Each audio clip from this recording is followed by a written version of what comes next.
service. Leave your truck in the hands of those who know diesel engines. Landon's Diesel Service at 540 South 300 West in Price.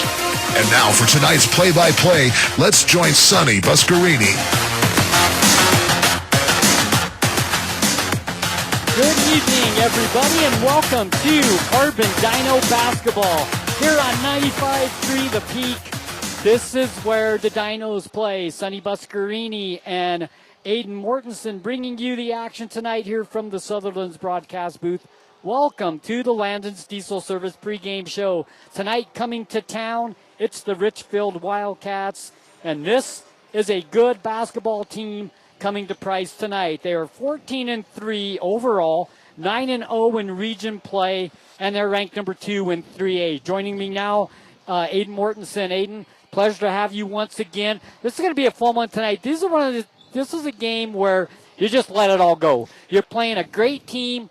You just let everything go out on the floor, and if you pull the major upset, it's fantastic. Yeah, and I completely agree with you there, Sonny. I think this is one of those games where, like you said, you want to leave everything out on the floor. You're playing with house money at this point. You're a 14-ranked team going against the number 2 team in the 3A classification. Right. That leaves you a lot of doubt in your mind. I mean, we've seen it before. When Jouep came to town, they were ranked 5th, and they thought that, just by virtue of showing up, they were going to come in and steamroll the Dinos. And Carbon nearly shocked the world there. The difference was those free throws. But we saw that on Wednesday against Delta, that had started to improve. They really took Coach's message to heart of making them shoot those free throws. And during that postgame show, Sonny, he told us that he said he wanted them to shoot 100 free throws on their own.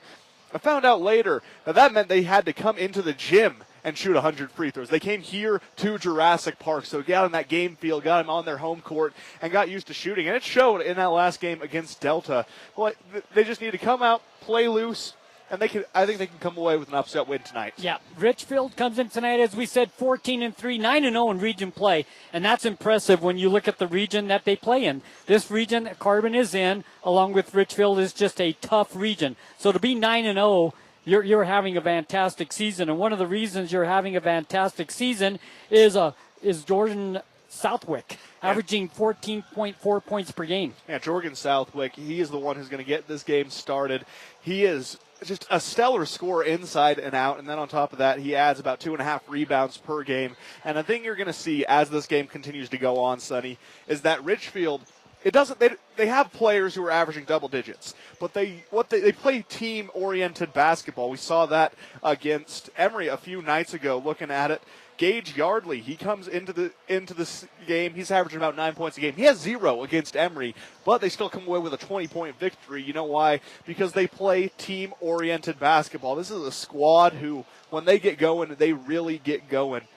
Second reason why they're 9-0, their senior shooting guard, Griffin Wayman, averaging 11.5 points per game. And then you got the senior point guard, Gage Yardley, averaging 9.2 points per game. And you have Fountain, the senior 6'2 forward, averaging 9 points a game as well. So you basically have 4 players hanging around double digits. And the thing about Gage Yardley, Sonny, he averages that near double-digit average, but he's also averaging about 4 rebounds per game, 4 assists, and nearly 2 steals. He's someone who really is one of those Swiss Army knife players. We talk about those kinds of players a lot because, they may not have the most impressive scoring average, most impressive rebounding averages, but they do everything well, and they play very fundamental basketball, and that can be the difference maker that a lot of teams need when the games come down to the wire. Richfield plays great defense. We know that. We've seen Richfield play many times through the years. They have a coach that has been there for a long time. I'll let you talk about that because we talked about it off air. They have a coach that's been there, and they play good, solid defense. That they do. And it carries over across all sports, Sonny, because you look in football, Richfield was one of those teams that would dominate you with their defensive intensity, and it's no different on the basketball court.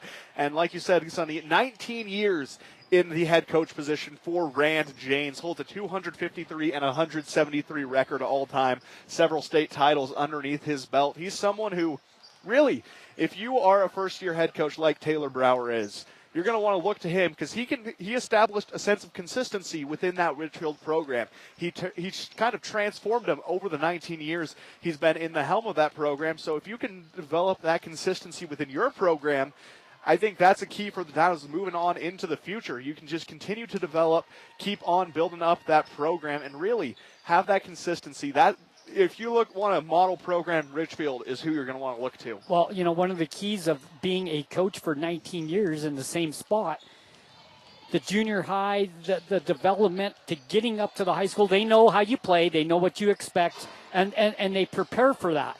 That's one thing with the consistency that Richfield has, that they use to their advantage, and it shows every year with their seasons, successful seasons year after year after year.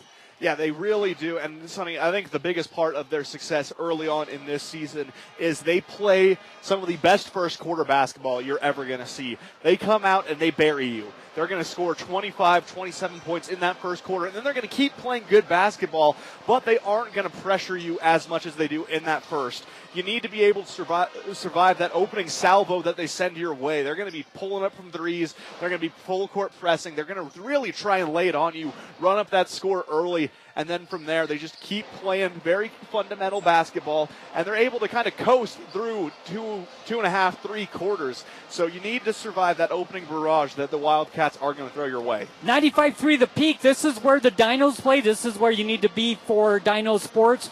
We took the long drive the other night all the way to Delta. It was fun to be there. Nice to be back home tonight. Let's talk a little bit about the Carbon Dinos.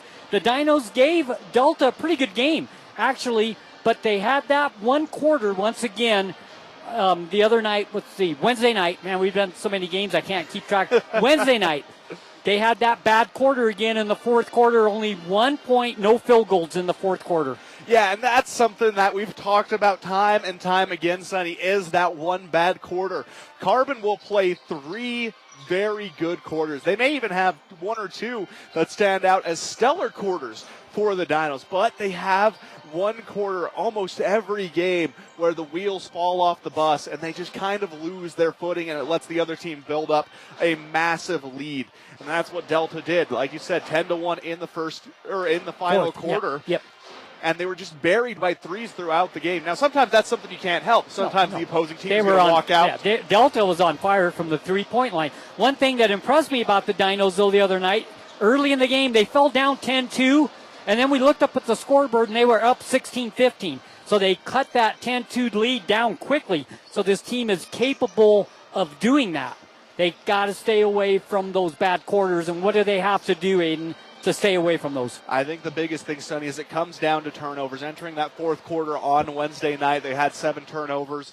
They're averaging about 14 on the season. They turned the ball over 10 times in that final frame. You can't afford to have 10 turnovers. That's just, in any situation, really, you want to keep that number at least under 5 per quarter. So it's going to start by taking care of the ball. I think the second major key for them, Sonny, and that's another thing I've kind of harped on all season, when their fast break offense is working, it works extremely well. When they can push the pace and they can get fast break opportunities, they look very good offensively. But when that gets shut down, sometimes they get stuck in the mindset of we need to go constantly. And that really serves as a detriment to them, because when they go into that setless half-court offense, it really feels like we're watching street ball down there. They're trying to do too much by themselves, and they're not trusting their teammates. So when I think tonight they're going to want to slow it down, especially when you're playing a high-powered team like the Richfield Wildcats.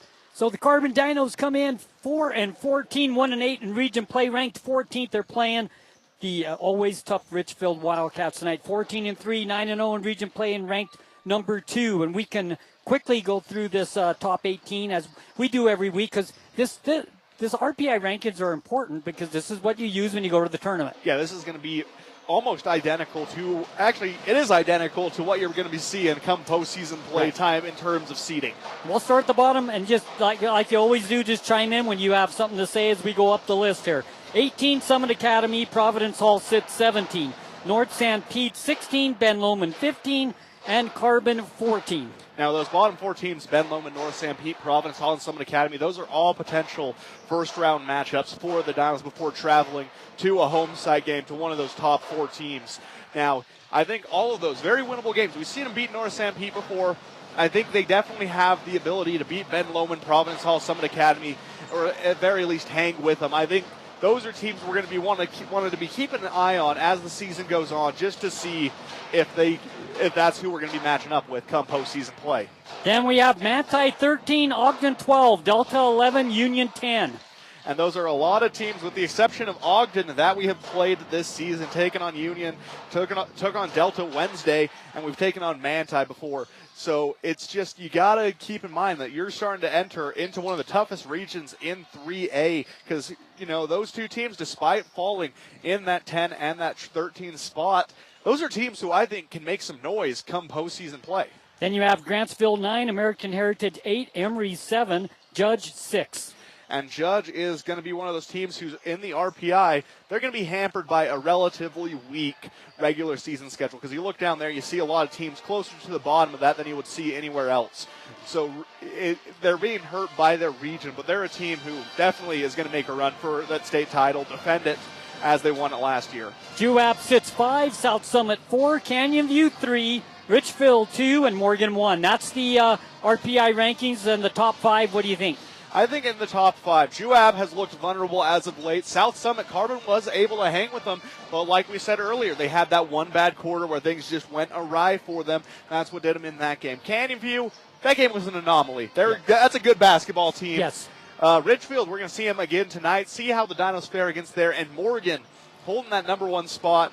The top 2, it's identical to what it was in football. So you can tell that these kids are athletes.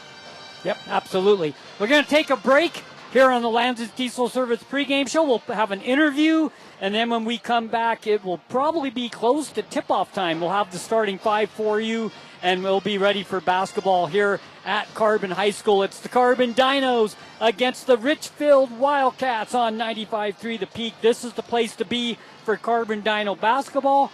This is the place to be for Carbon Dino sports.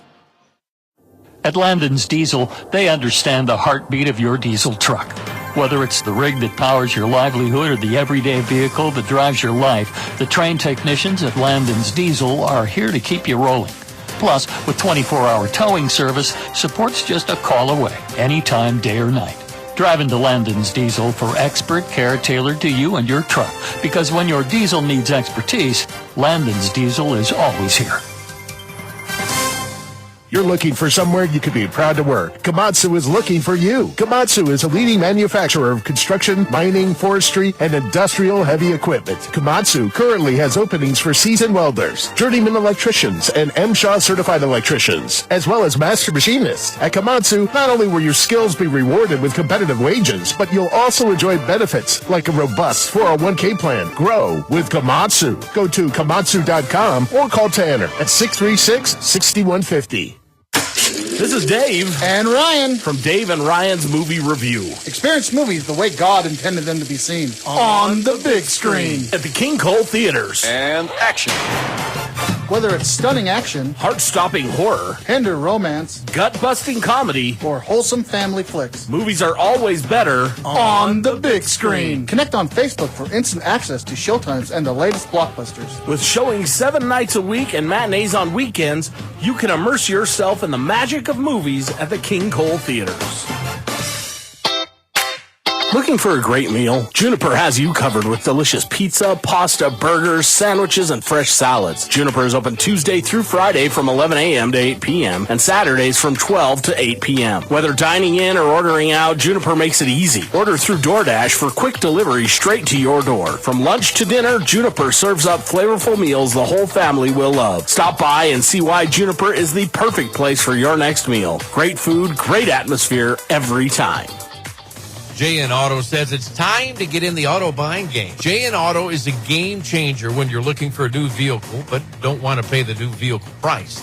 By making JN Auto a part of your team, you can count on finding quality, gently used vehicles with manufacturer warranties and unbeatable prices. You just found the secret to finding the perfect vehicle. It's JN Auto. Check out their huge inventory at jnautosales.com. JN Auto in Huntington and Price It's time you started working close to home. GMS Mine Repair and Maintenance is looking for experienced miners, mechanics, electricians, and surveyors to fill local jobs. Stop traveling every week and let GMS Mine Repair and Maintenance find you a job closer to home and your family. No more leaving your family every week traveling to a work site. There are good paying jobs right here close to home, and GMS Mine Repair and Maintenance can help you get started today. Email your resume to kbarker@gmsminerepair.com. Your new job close to home is waiting for you. Carbon Dino basketball continues on 95.3 The Peak.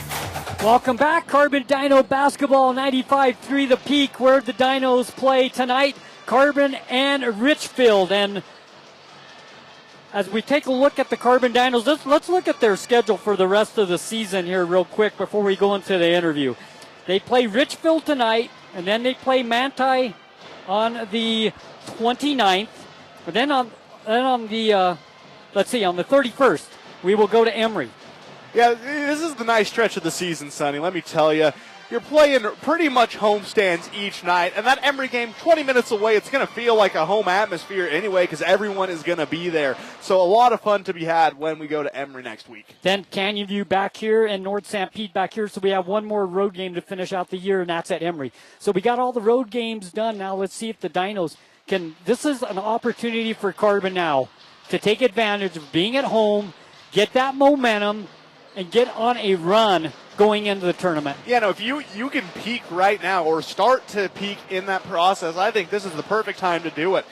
You know, really assert yourself against the number 2 team in the state. You have an opportunity to really shock a lot of people and gain yourself so much momentum heading into the rest of region play as well as the postseason. On the 29th, though, we will be back here against Manti. Our pregame show, 6:30, tip-off 7 o'clock. Manti, always a fun team to watch. They come to Price. Those teams have played once in Manti. Manti came away with the win, and Manti is getting better as the season goes along, so that's going to be a great game as well. Now, tell us a little bit about the interview that we're going to play for the listeners. So this is our interview with Evan Lancaster from their win against North St. Pete. And we were talking off there, Sonny, asking me, why did I choose this interview? Well, first of all, always fun to hear the player's perspective on something, you know. But I think a lot of the things he said, I was listening back to it earlier today when I was trying to find something. And he offers a lot of insight into what I think the Carbon Dinos want to recreate from that game going on into the rest of the season. He lays out a good blueprint of what the Dinos need to do if they want to win in the rest of their region games. And I think it's pretty invaluable advice that if the Dinos will listen to it, I think Lancaster offers a lot of good ideas on how this team can improve. Yeah, it was a great interview with Lancaster. And let's play his interview right now here on 95.3 The Peak, where the Dinos play in the Landon's Diesel Service pregame show. Joining me in the Southerners broadcast booth is Evan Lancaster, the senior. Evan, it's a pleasure to have you up here. Pleasure to be here. Tonight, you guys get your first region win. You guys really clicked tonight. You had Kyler Orth come back into the lineup, and it just looked like from the beginning of the game, me and Aiden both said the energy was really there with you guys tonight. Yeah, I think we just brought the energy. We did what the coaches had asked us to do during practice, and then we just executed. So tonight, you had 11 points in the ball game. Cannon Mortensen had 15. He had a huge game in the paint. Cannon, he controls the paint, doesn't he? He does. He just chases every rebound and gets the points. So free throws tonight, you guys made 9. He shot 17. They only made 2. Huge difference in the ball game tonight. But the one thing, only 13 turnovers for you guys tonight. You guys really took care of the ball tonight. That's a huge thing for your team, isn't it? Yeah, I think that was important down the stretch to just take care of it. Make sure you get shots. Yeah. As many possessions as you can. You can't score points if they don't get shots, right? Nope. So a good game tonight for you guys. Let's talk a little bit about the second quarter. You were down 21-14 after 1. The second quarter, you outscored North St. Pete 20-12. Talk a little bit about that second quarter and what was the big switch for you guys? I just think we've made an effort to stay positive during the game, and so we didn't look at that lead and get too down on ourselves. We were able to just keep playing and come back. So the passing was good tonight. It just looked like you guys were really in sync. The third quarter, they outscored you guys 3. But then in the fourth quarter, you had another quarter just like you did the second quarter. You outscored them 23-12 in the fourth quarter. Talk a little bit about the fourth quarter and how you guys came about to take over the game? I think the fourth quarter, we just wanted to focus on that being the most important quarter to just finish out the game.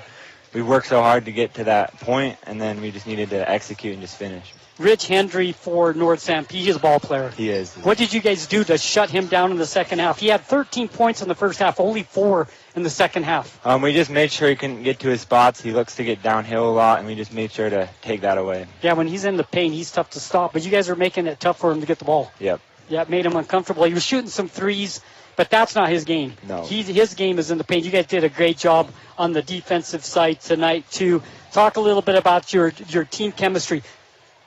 Winning a region game now, looking forward, the atmosphere, the momentum, everything is going to have to improve, right? Yeah, I think we just got to keep rolling with this. It's just one win, and then we got a lot of region games left, and we just got to keep rolling. Yeah, there's lots of basketball left to be played. Yep. Well, thank you for coming up and spending some time with us, Evan. Congratulations on a big win. You guys played great tonight. Proud of you guys.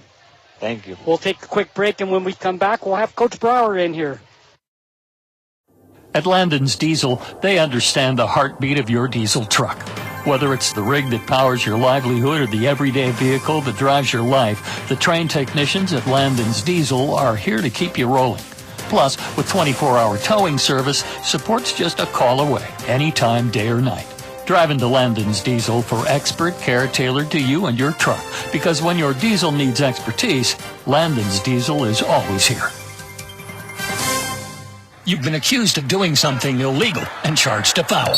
It's time to run the court in a game of legal matters. Let Oliver Law jump through the hoops. Robert Oliver believes in innocent until proven guilty. Oliver Law brings you a slam dunk defense for the best possible outcome for your criminal case. And when it's time to go to the foul line, Robert Oliver doesn't miss a shot. Call 435-637-6060 or go to robertoliverlegal.com to request a free consultation. Robert Oliver, passionate about defending the underdog. Picture this. A sudden burst pipe, flames engulfing your kitchen. Disaster strikes when you least expect it. But fear not, because Restore Wizard of Price is here to save the day. Their team of restoration experts is ready to tackle any fire or flood emergency from start to finish. They're not just here to fix the damage, they're here to restore your peace of mind. Don't let disaster catch you off guard. Call Restore Wizard of Price, 637-9165. Restore Wizard, the magic of a fresh start. At San Rafael Health, they believe everyone deserves compassionate and dedicated care. Whether you're looking for a place for mom, dad, or any loved one, the doors are open. San Rafael Health accepts private pay, Medicaid, Medicare, and commercial insurance, ensuring quality health care is accessible for all. Let the family at San Rafael Health take care of your family. Call today at 384-2301 and let San Rafael Health provide the care your loved ones deserve. The choice is yours. Sutherland's Friends of the Family Plus Consumer Credit Card lets you choose from 5% off instantly at the register or special financing on qualifying purchases. That means no forms, no waiting, no rebates. You can choose 5% off instantly with your Sutherland's credit card. Got a big project? Choose special financing. The choice is yours with Sutherland's Friends of the Family Plus Consumer Credit Card. Subject to credit approval. Minimum monthly payment required. See store for details. Only at Sutherland's. J&D Automotive in Castledale and River Auto in Green River has been your trusted neighbors for 40 years, offering expert automotive parts and service right in the heart of Emery County. Thanks to a great partnership with Napa, you get dependable parts and a team that knows your car inside out. Whether you're in for a routine checkup or need of a major repair, J&D Automotive is close to home and ready to help. Visit J&D Automotive today and experience the difference of local care with big brand quality. The Dinos play here on 95.3 FM, The Peak. Welcome back, Carbon Dino Basketball. Sonny Buscarini bringing you the action along with Aiden Mortensen. Aiden, it's going to be a good game tonight for the Carbon Dinos and the Richfield Wildcats. Richfield always plays good basketball. It's going to be fun tonight. We said the Dinos just need to let it all go, and they're playing with house money, as you said. So what do you expect to see from Carbon tonight, their game plan? I think in terms of game plan, they're going to want to slow things down. I know Coach Brower is really a big fan of that fast break offense, but in games where he has had to slow it down, he's recognized that. they've done really good executing in the half court. I think we're going to see a lot of that tonight. We're going to see a lot more set basketball than we typically see from the Dinos, because when you have a team like Richfield, you got to take kind of that football approach to it. You want to limit the amount of possessions that you're giving to the Wildcats, and you can do that by letting time tick down. You don't need to rush anything. Just work the ball around the perimeter, wait for your shot, and then you can take it. I mean, if you're along the perimeter, you're going to try and find Lancaster, Mortensen, Warburton. Right. But if you're down low, you're going to try and find Orth. You're going to try and find Carlson. You're going to try and find someone who can hit their shot, and they're in a spot where they're comfortable. You don't need to force anything. You don't need to put up any of these awkward sidestep threes. You just need to play fundamental basketball. And the other big thing, Sonny, is going to be slowing down Richfield in that first quarter. Every time Richfield plays, they have a massive first quarter. Against Emory the other night, they scored 22 points in that first quarter, and all night they only allowed 3 Spartans to score. Now, Carbon, we see a lot more scoring balance for these players. You're going to see everyone chipping in, and you just need one player to go off at any given time, and they can come away with a lead. So you got to play that defense, and you just got to play smart basketball overall. They got the band playing. It's a packed house here tonight on a Friday night here at Carbon High School for the Richfield game. And let's go to the starting lineups. And we'll start first with Richfield, and we'll go down the line. Go ahead and comment as we go down, Aiden. Number 1, the senior point guard, averaging 9 points per game, 4 rebounds per game, Gage Yardley. And Yardley's one of those players who last night against Emory didn't score any points. But tonight I feel like he's due for an offensive explosion. You're going to want to keep an eye on him. Senior shooting guard, where's number 3, averaging 11 points per game, Griffin Wayman.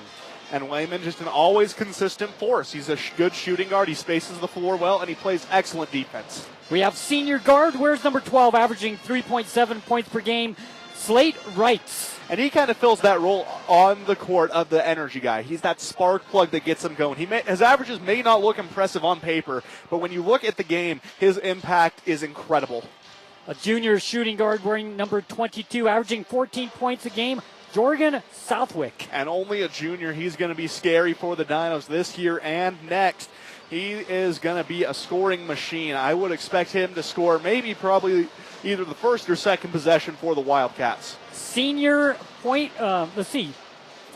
power forward, senior Hudson Spell, averaging 7 points per game. He wears number 30. The man working down low, grabbing boards and putting back up shots. He's going to be someone that's going to be the job of Lancaster, Carlson, and Mortensen to try and contain. We'll take a quick break. When we come back, we'll have the starting 5 of the Carbon Dinos, and it'll be time for basketball right here on 95.3 The Peak, where the Dinos play. Don't go anywhere. At Landon's Diesel, they understand the heartbeat of your diesel truck. Whether it's the rig that powers your livelihood or the everyday vehicle that drives your life, the trained technicians at Landon's Diesel are here to keep you rolling. Plus, with 24-hour towing service, support's just a call away, anytime, day or night. Drive into Landon's Diesel for expert care tailored to you and your truck, because when your diesel needs expertise, Landon's Diesel is always here. The choice is yours. Sutherland's Friends of the Family Plus Consumer Credit Card lets you choose from 5% off instantly at the register or special financing on qualifying purchases. That means no forms, no waiting, no rebates. You can choose 5% off instantly with your Sutherland's credit card. Got a big project? Choose special financing. The choice is yours with Sutherland's Friends of the Family Plus Consumer Credit Card. Subject to credit approval. Minimum monthly payment required. See store for details. Only at Sutherland's. Transform your space with Spectrum Paint featuring PPG paint, the ideal choice for any home project. Imagine a kaleidoscope of colors at your fingertips, from soothing pastels to vibrant primaries. Whether revamping a room or adding character to your exteriors, Spectrum Paint makes every brush stroke count.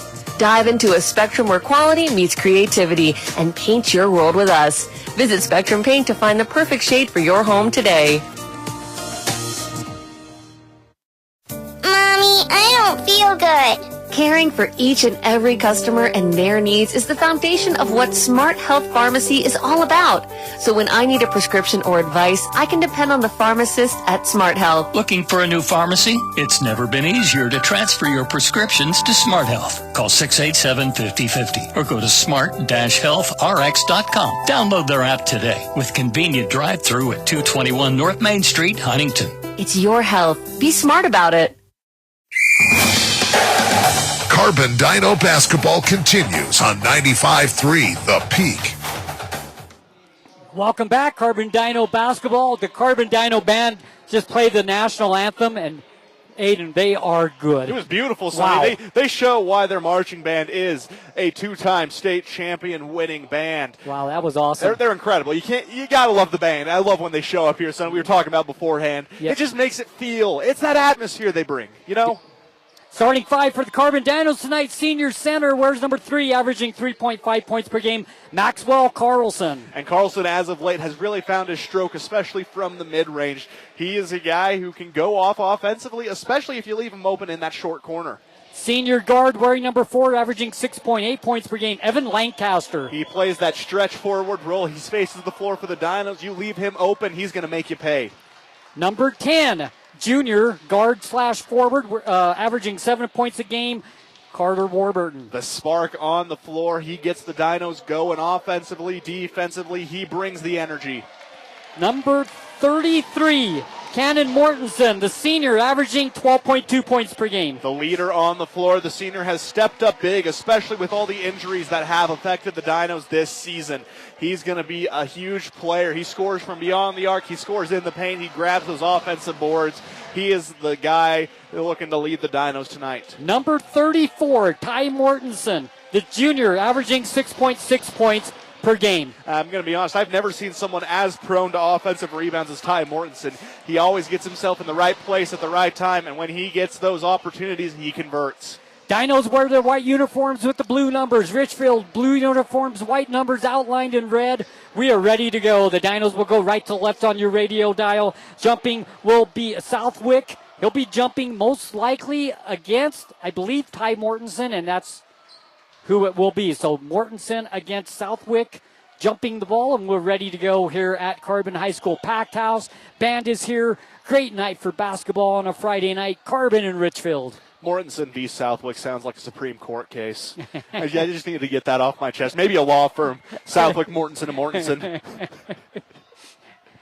So we're ready for the start of tonight's game. They need to throw that ball up before I get going. Yeah. There's the tip, controlled by Richfield. We are underway. Wayman with the ball. He hands it off. Yardley with it. Top circle. Picked up there by Warburton. Swings it right side to Wayman. Wayman on the right wing. Now swings it back over left side. Goes to rights. Down in the base. Back outside. Richfield with a three-point shot from the baseline right. Up and no good. Tipped up, no good. Offensive rebound by Richfield. They get another chance. So 2 opportunities turns into 3 here. After the missed 3 by Southwick. Here's a 3 down the barrel. Good. Wayman for 3. This is a team that you cannot give 3 opportunities. They've got to be able to get the defensive rebounds. And Sonny, I'm telling you, I'm getting flashbacks from the last Richfield game. Wayman hit about 7 threes in that contest, and he's looking to pick up where he left off against the Dinos. Lancaster gives the ball to Warburton on the right side. Warburton still with the basketball, then hands it over to Ty Mortensen down underneath. Ball knocked away, turnover Dinos. So Richfield comes the other way, up 3-0. Nice pass down underneath, lay it up and in. It's Spell. And that's what Richfield does best. They're going to force a bunch of turnovers on the defensive side of the ball, set themselves up in the fast break. And if you stop that break, they have 3-point shooters out the wazoo. 5-0. Turnover Dinos. Trying to get the ball down low to Carlson, and the Dinos have 2 turnovers. Richfield comes down the floor, 3-point shot good. 3-point shot by Southwick, and the Dinos haven't shot the ball yet, and Richfield leads 8-0. And this is how Richfield wins so effectively. They force you into a frenzy. I think we're going to start seeing a little more panicked play from the Dinos. They're going to get a little hectic for a second. They need to remember to just calm down, don't rush anything. Well, you said turnovers were going to be huge. They had 2 possessions, 2 turnovers. Richfield tries to go down the floor in a long pass, and that turnover for Richfield. So their first turnover of the ballgame after a missed shot by Carlson.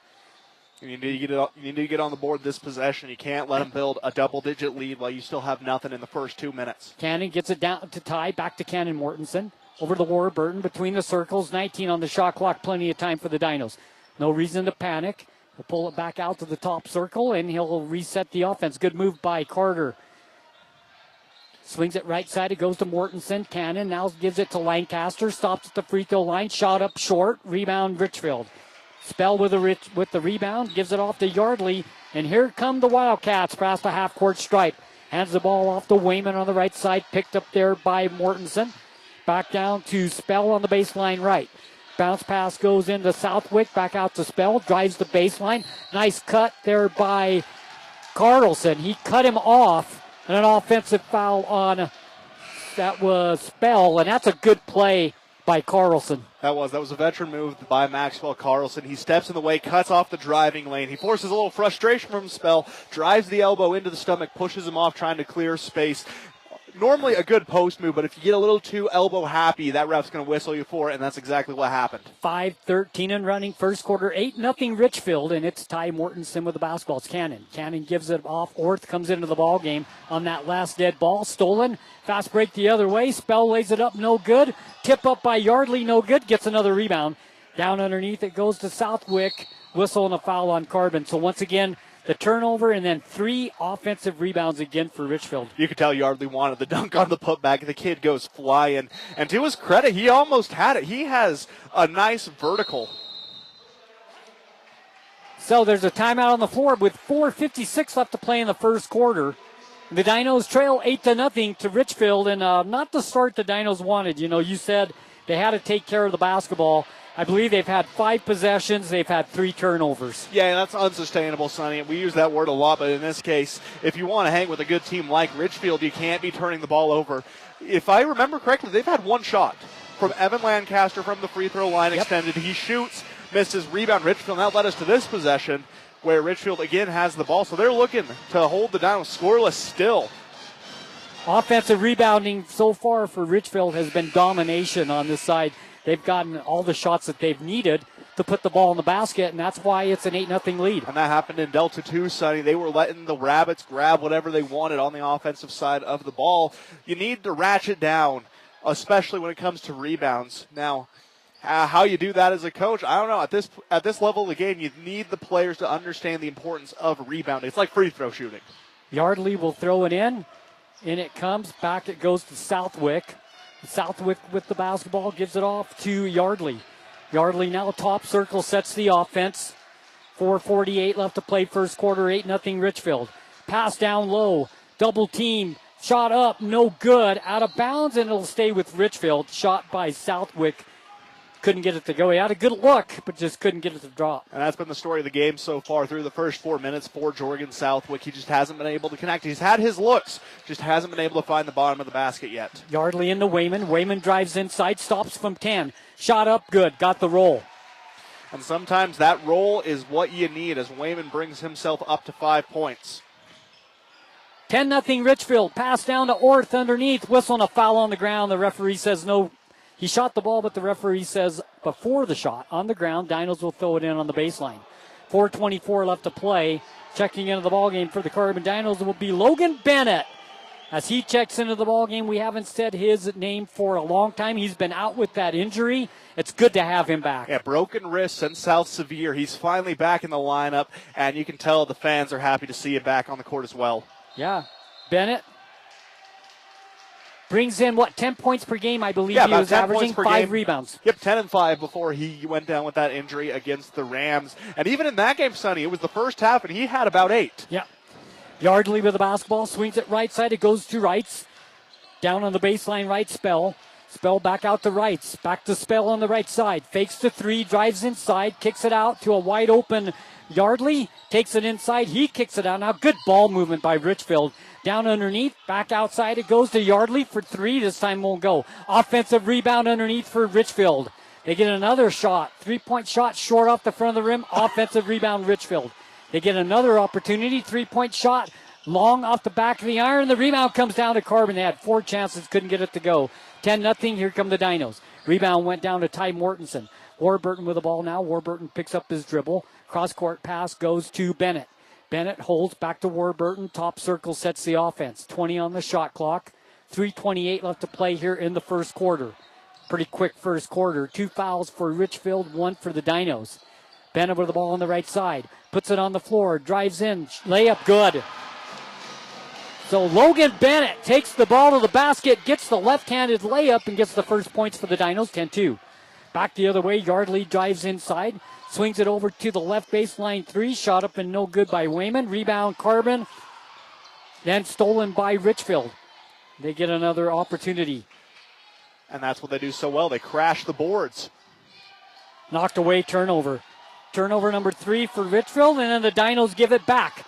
Richfield, fast break down the other way, off the glass, put it in. Southwick has 5. 12-2. And Richfield, they answer in kind. They don't let you feel like you can snatch any momentum back at all. They're just continuing to pile it on. Yeah, they don't let you breathe, do they? Bounce pass on the baseline to Bennett, goes out of bounds off the Dinos. And it will go back to Richfield with 2:29 left to play. Carlson checking in for the Dinos along with Bazzoni. Coming out will be Ty and Cannon Mortensen. 2:29 left to play first quarter. 12-2 so far, all Richfield here early on. And you just need to grab those offensive rebounds. I get that they're getting them about the 5th time they get the offensive rebound and a miss, but you want to get that either the 2nd time or at least the 3rd. You don't want to give them so many looks at the hoop. Yeah, they're too good to be giving shot after shot. And there's one right there. Wayman has 8 points, a 3-pointer down the barrel, 15-2. Richfield with the lead. Bazzoni with the ball. Left side now drives in. Gives it to Bennett. Bennett free throw line. Back to Orth. Orth drives inside. Puts up a runner off the glass and in. Kyler's very good at that little runner off the glass. He is. He plays with a lot of confidence, and he knows the angle he wants to get off the backboard on the drive. 15-4. 3-point shot back the other way. Good by Wayman. He has 11. So he's averaging 11. He has 11 in the first quarter. 18-4 Richfield. Branch will come in for the Dinos on the next dead ball. Warburton from 10. Can't get the bounce. The rebound comes down to Spell. Spell ahead. It goes to Southwick. Southwick gives it to Wrights. Back to Southwick on the left side. Richfield now sets the offense. Drives in. Puts up a shot. Whistle and a foul and free throws. So the free throw line goes Southwick to shoot 2 with 1:14 left to play in the first quarter, and the first free throws of the ball game will belong to Richfield, up 18-4. And I don't know what's up with Griffin Wayman, but every time he plays the Dinos, I swear, he just decides that he wants to play like Steph Curry, and he hits everything from 3. When I go to sleep at night, when I close my eyes, I see that number 3 jersey hanging in front of me in that wretched blue, red, and white combination. It haunts me. First free throw up by Southwick, and it is good. And Richfield up 19-4. With 1:14 left to play. One more free throw to come for Southwick. Eyes the bucket, puts it up and nothing but net. So he has 7 in the ball game. Substitutions coming in for Richfield. Checking into the ball game, Tanner Pollock. Dinos with the basketball. Bazzoni with it on the left side. Picked up there. Swings it over to the right side, goes to Griffith. Down on the baseline of Bazzoni, and a turnover for the Dinos, number 7. Under a minute left to play, first quarter, 20-4. And the Dinos like that behind the back pass. They try and throw behind the defender to a cutting man to the basket. But Richfield, they know that. They recognize that. They've obviously been watching film, and they cut that off very effectively. Curtis with the ball for Richfield, gives the ball off to Wayman. Down on the baseline, 3-point shot right side, nothing but net. So Jess Curtis checks into the game and hits a 3, 23-4 in favor of Richfield. Under 20 seconds now, under 30 left to play here in the first quarter. At this point, you want to get that last shot off of your Carbon. Take what momentum you can into the break. Turnover, Richfield the other way, fast break.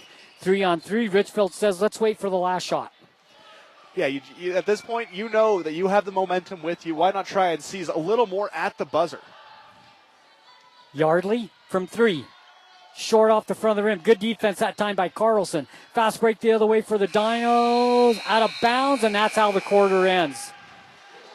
We're a quarter in here at Carbon High School. It's Richfield 23 and the Carbon Dinos 4. We'll take a break. More here on 95.3 The Peak. This is where the Dinos play. At San Rafael Health, they believe everyone deserves compassionate and dedicated care. Whether you're looking for a place for mom, dad, or any loved one, the doors are open. San Rafael Health accepts private pay, Medicaid, Medicare, and commercial insurance, ensuring quality health care is accessible for all. Let the family at San Rafael Health take care of your family. Call today at 384-2301 and let San Rafael Health provide the care your loved ones deserve. You're listening to Carbon Dino Basketball on the Peak, KRPX 95.3 FM. Quarter in the books here at Carbon High School, 23-4 the score. Dinos trailing Richfield, and we talked about how good this basketball team is. They're not 14-3 and 9-0 in this tough region and ranked number 2 and not be good, and they've showed it in the first quarter. They can do a little bit of everything. They're great at rebounding. They play incredible defense. They can shoot the three, and they can work the ball around and get it inside, and that just about covers everything. Yeah, this isn't a team that lucks into wins. This is a team who plays from whistle to whistle. Very aggressive basketball, and they play it very well. That's how they're 9-0 in this region. They're taking down juggernauts like Juab and Canyon View by double digits. Kick it outside. It's Mortensen. Mortensen has the ball off to Griffith. Griffith back to Ty. Nice pass by Ty down underneath to a cutting Bazzoni, and he'll put it in. It's 23-6. That was the best offensive set for the Dinos so far tonight. That was, and that's what the Mortensons do so well. They set up the offense through their passing ability, especially from the high post, low post areas. They're able to really navigate those with efficiency. Wayman for three. Got it again. My previous comments on Wayman still stand. That man is a sharpshooter. Down the barrel. He has 14, 26-6. Lancaster drives in for the Dinos. Puts up a 10-foot fall-away jumper. Good. Beautiful shot by Evan Lancaster, 26-8. And the Dinos have found their footing a little offensively. They're looking a lot better than they did in the first. Yeah, they've scored more in the first minute of the second quarter than they did the whole first. Yeah. They're looking better rhythm-wise. Bazzoni with the ball on the baseline right. Picked up there by Wayman. Kicks it outside to Ty Mortensen to Lancaster, right side. Substitutions coming in for Carbon. It'll be 5. It'll be a line change. Bazzoni with the ball, top circle. Swings it over to Griffith. Griffith tries to get the ball down underneath, and it's a turnover for the Dinos. Fast break the other way for Richfield. Out of bounds. And it looked like Wrights had a layup, but I think they were looking for a dunk on that play to Southwick, don't you think? They were highlight hunting with that play. Instead of getting the two? Yeah, instead of getting the two, they were trying to highlight hunt. They throw the lob. Lob doesn't get anywhere, but does get knocked out of bounds by the Dinos, so they get to retain possession. So overall, that's a lucky break for the Wildcats. In it comes, three-point shot, short off the front of the rim, no good by Southwick, and once again another rebound for Richfield. He gets another wide open look, and it's halfway down and pops out. Rebound Dinos. I'd say it's not Southwick's night, but he has 7 points still.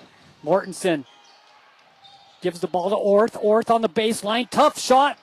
No good, and the rebound comes down to Richfield. It was a makeable shot, just a tough one. Three-point shot, good for Richfield. Back the other way. Pace Mullen checks in and hits a three immediately. And when you're a coach and you bring people off the bench and they immediately contribute,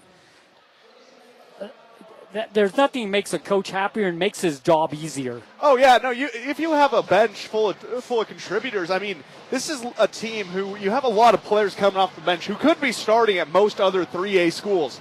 But Richfield, they instill in these young men that they are a team. There's not one player who really feels like they're trying to hog the ball. They move the ball so well.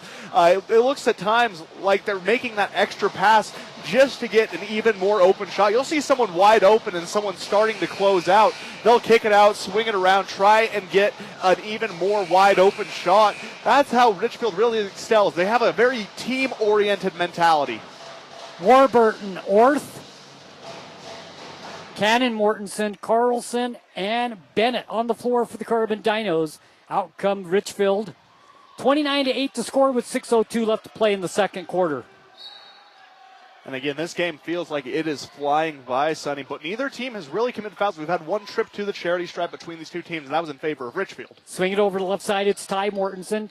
Cannon, down to Orth. Shot up, no good. Whistle and a foul. And Orth's going to shoot 2 free throws. Well, we spoke that one into existence. Foul on Southwick. He didn't really like the call, but looked like a good call to me. Into the free throw line goes Kyler Orth. It did. It was one of those plays where the offensive player was smothered by the defender, and Orth took a lot of contact as on his way up, so he definitely earned this trip to the line. Free throw up and no good.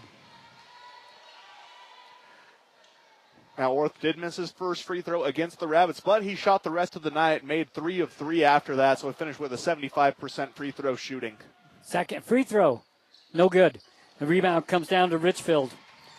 Wrights with it. Wrights hands the ball off to Curtis on the left side. Back to Wrights it goes. Travel. Good defensive play by Orth that made Wrights travel.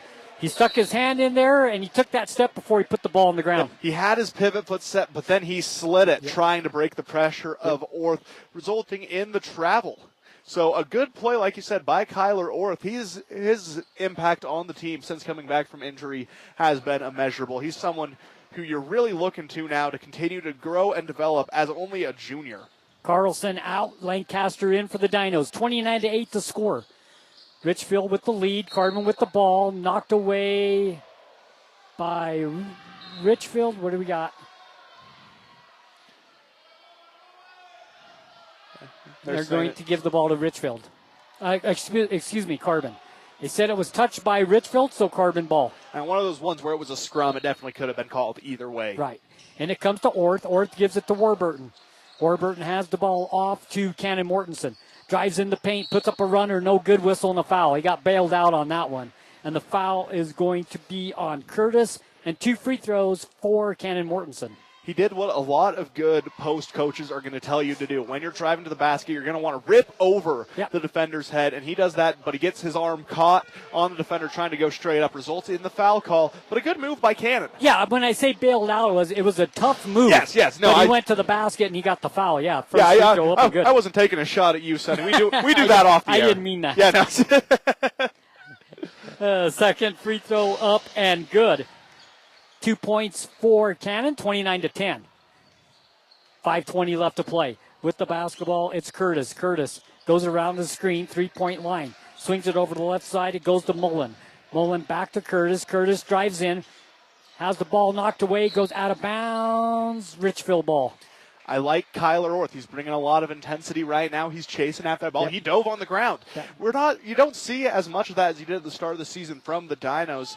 But yeah, I like seeing bodies on the ground chasing after a loose ball. All the way to the basket. He finds a gap.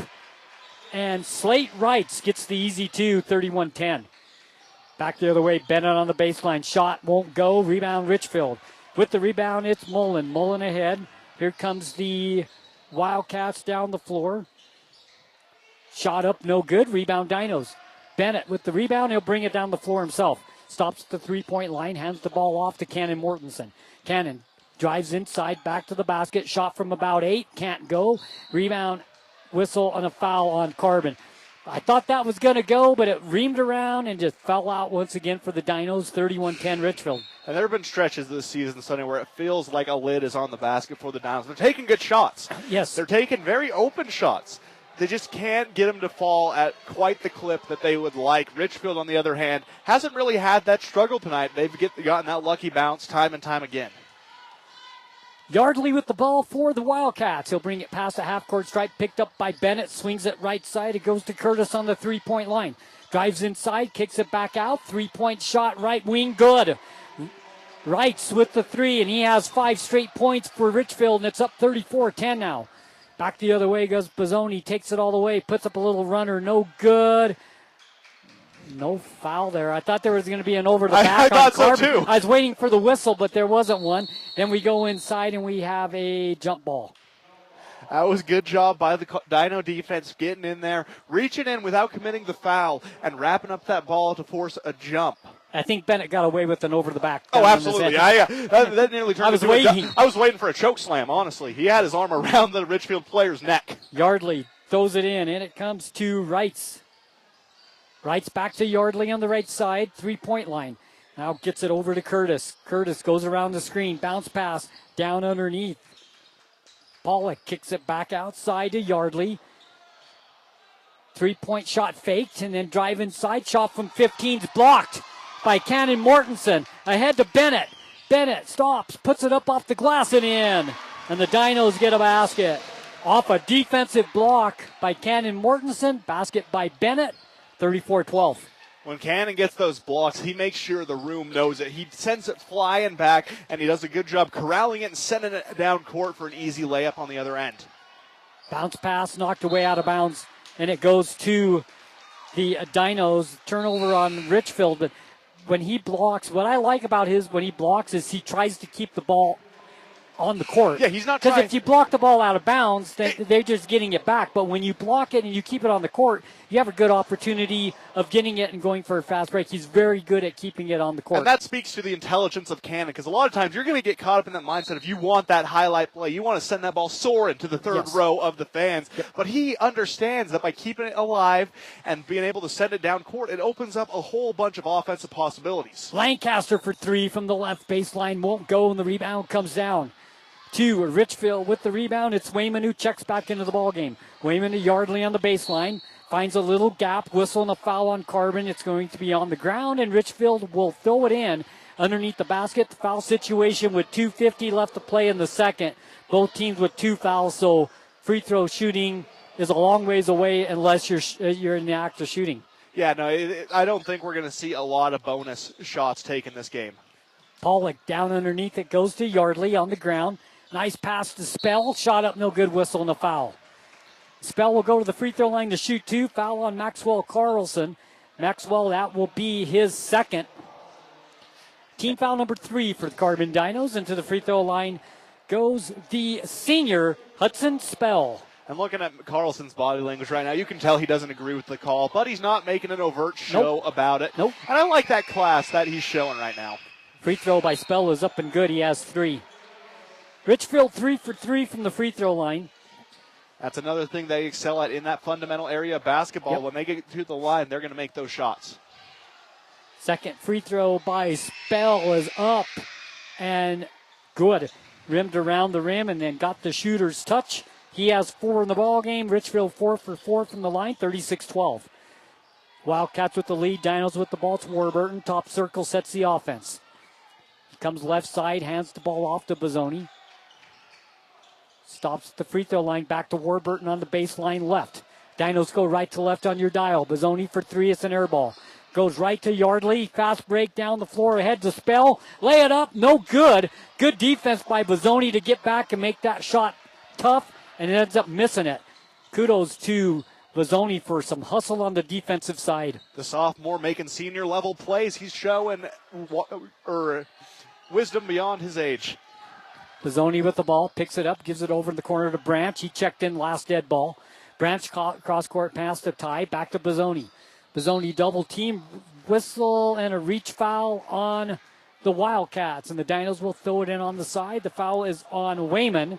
That'll be team foul number 4, team foul number 3, personal foul number 1 for Wayman. With 1:51 left to play in the first half, and Richfield leading 36-12. And one thing I'm noticing from Richfield is they don't bite on fakes. They stay on the ground. They're not flying up to try and contest shots. They stay firmly planted on the ground. They barely bite on jab steps. Well, they're fundamentally sound. Exactly. In everything.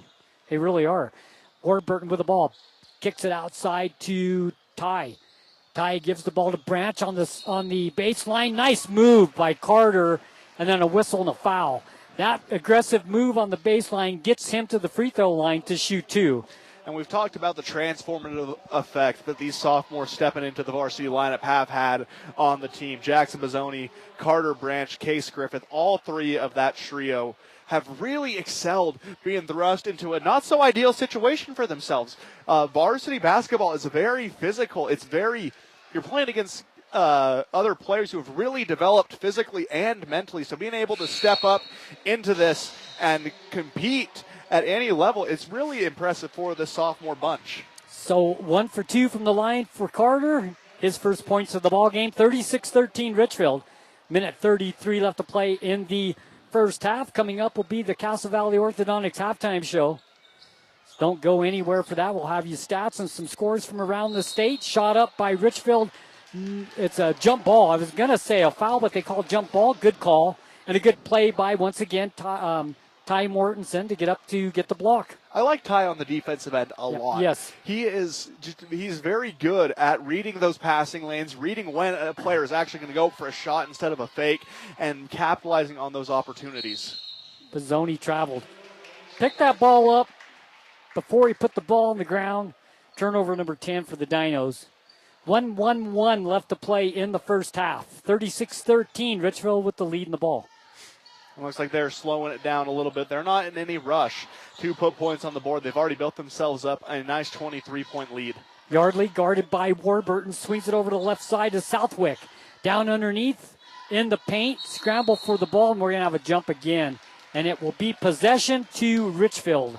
They got the ball down underneath, and then a whistle and a jump ball. Yeah, get it down to Vaku Takakala. And he just, every time he seemed to touch the ball, Carbon does a good job reading it. He gets a little loose. He doesn't try and muscle that ball underneath his chin, and the Dinos are able to nearly wrestle it away each time. Kicked it to Yardley. Whistle and a travel.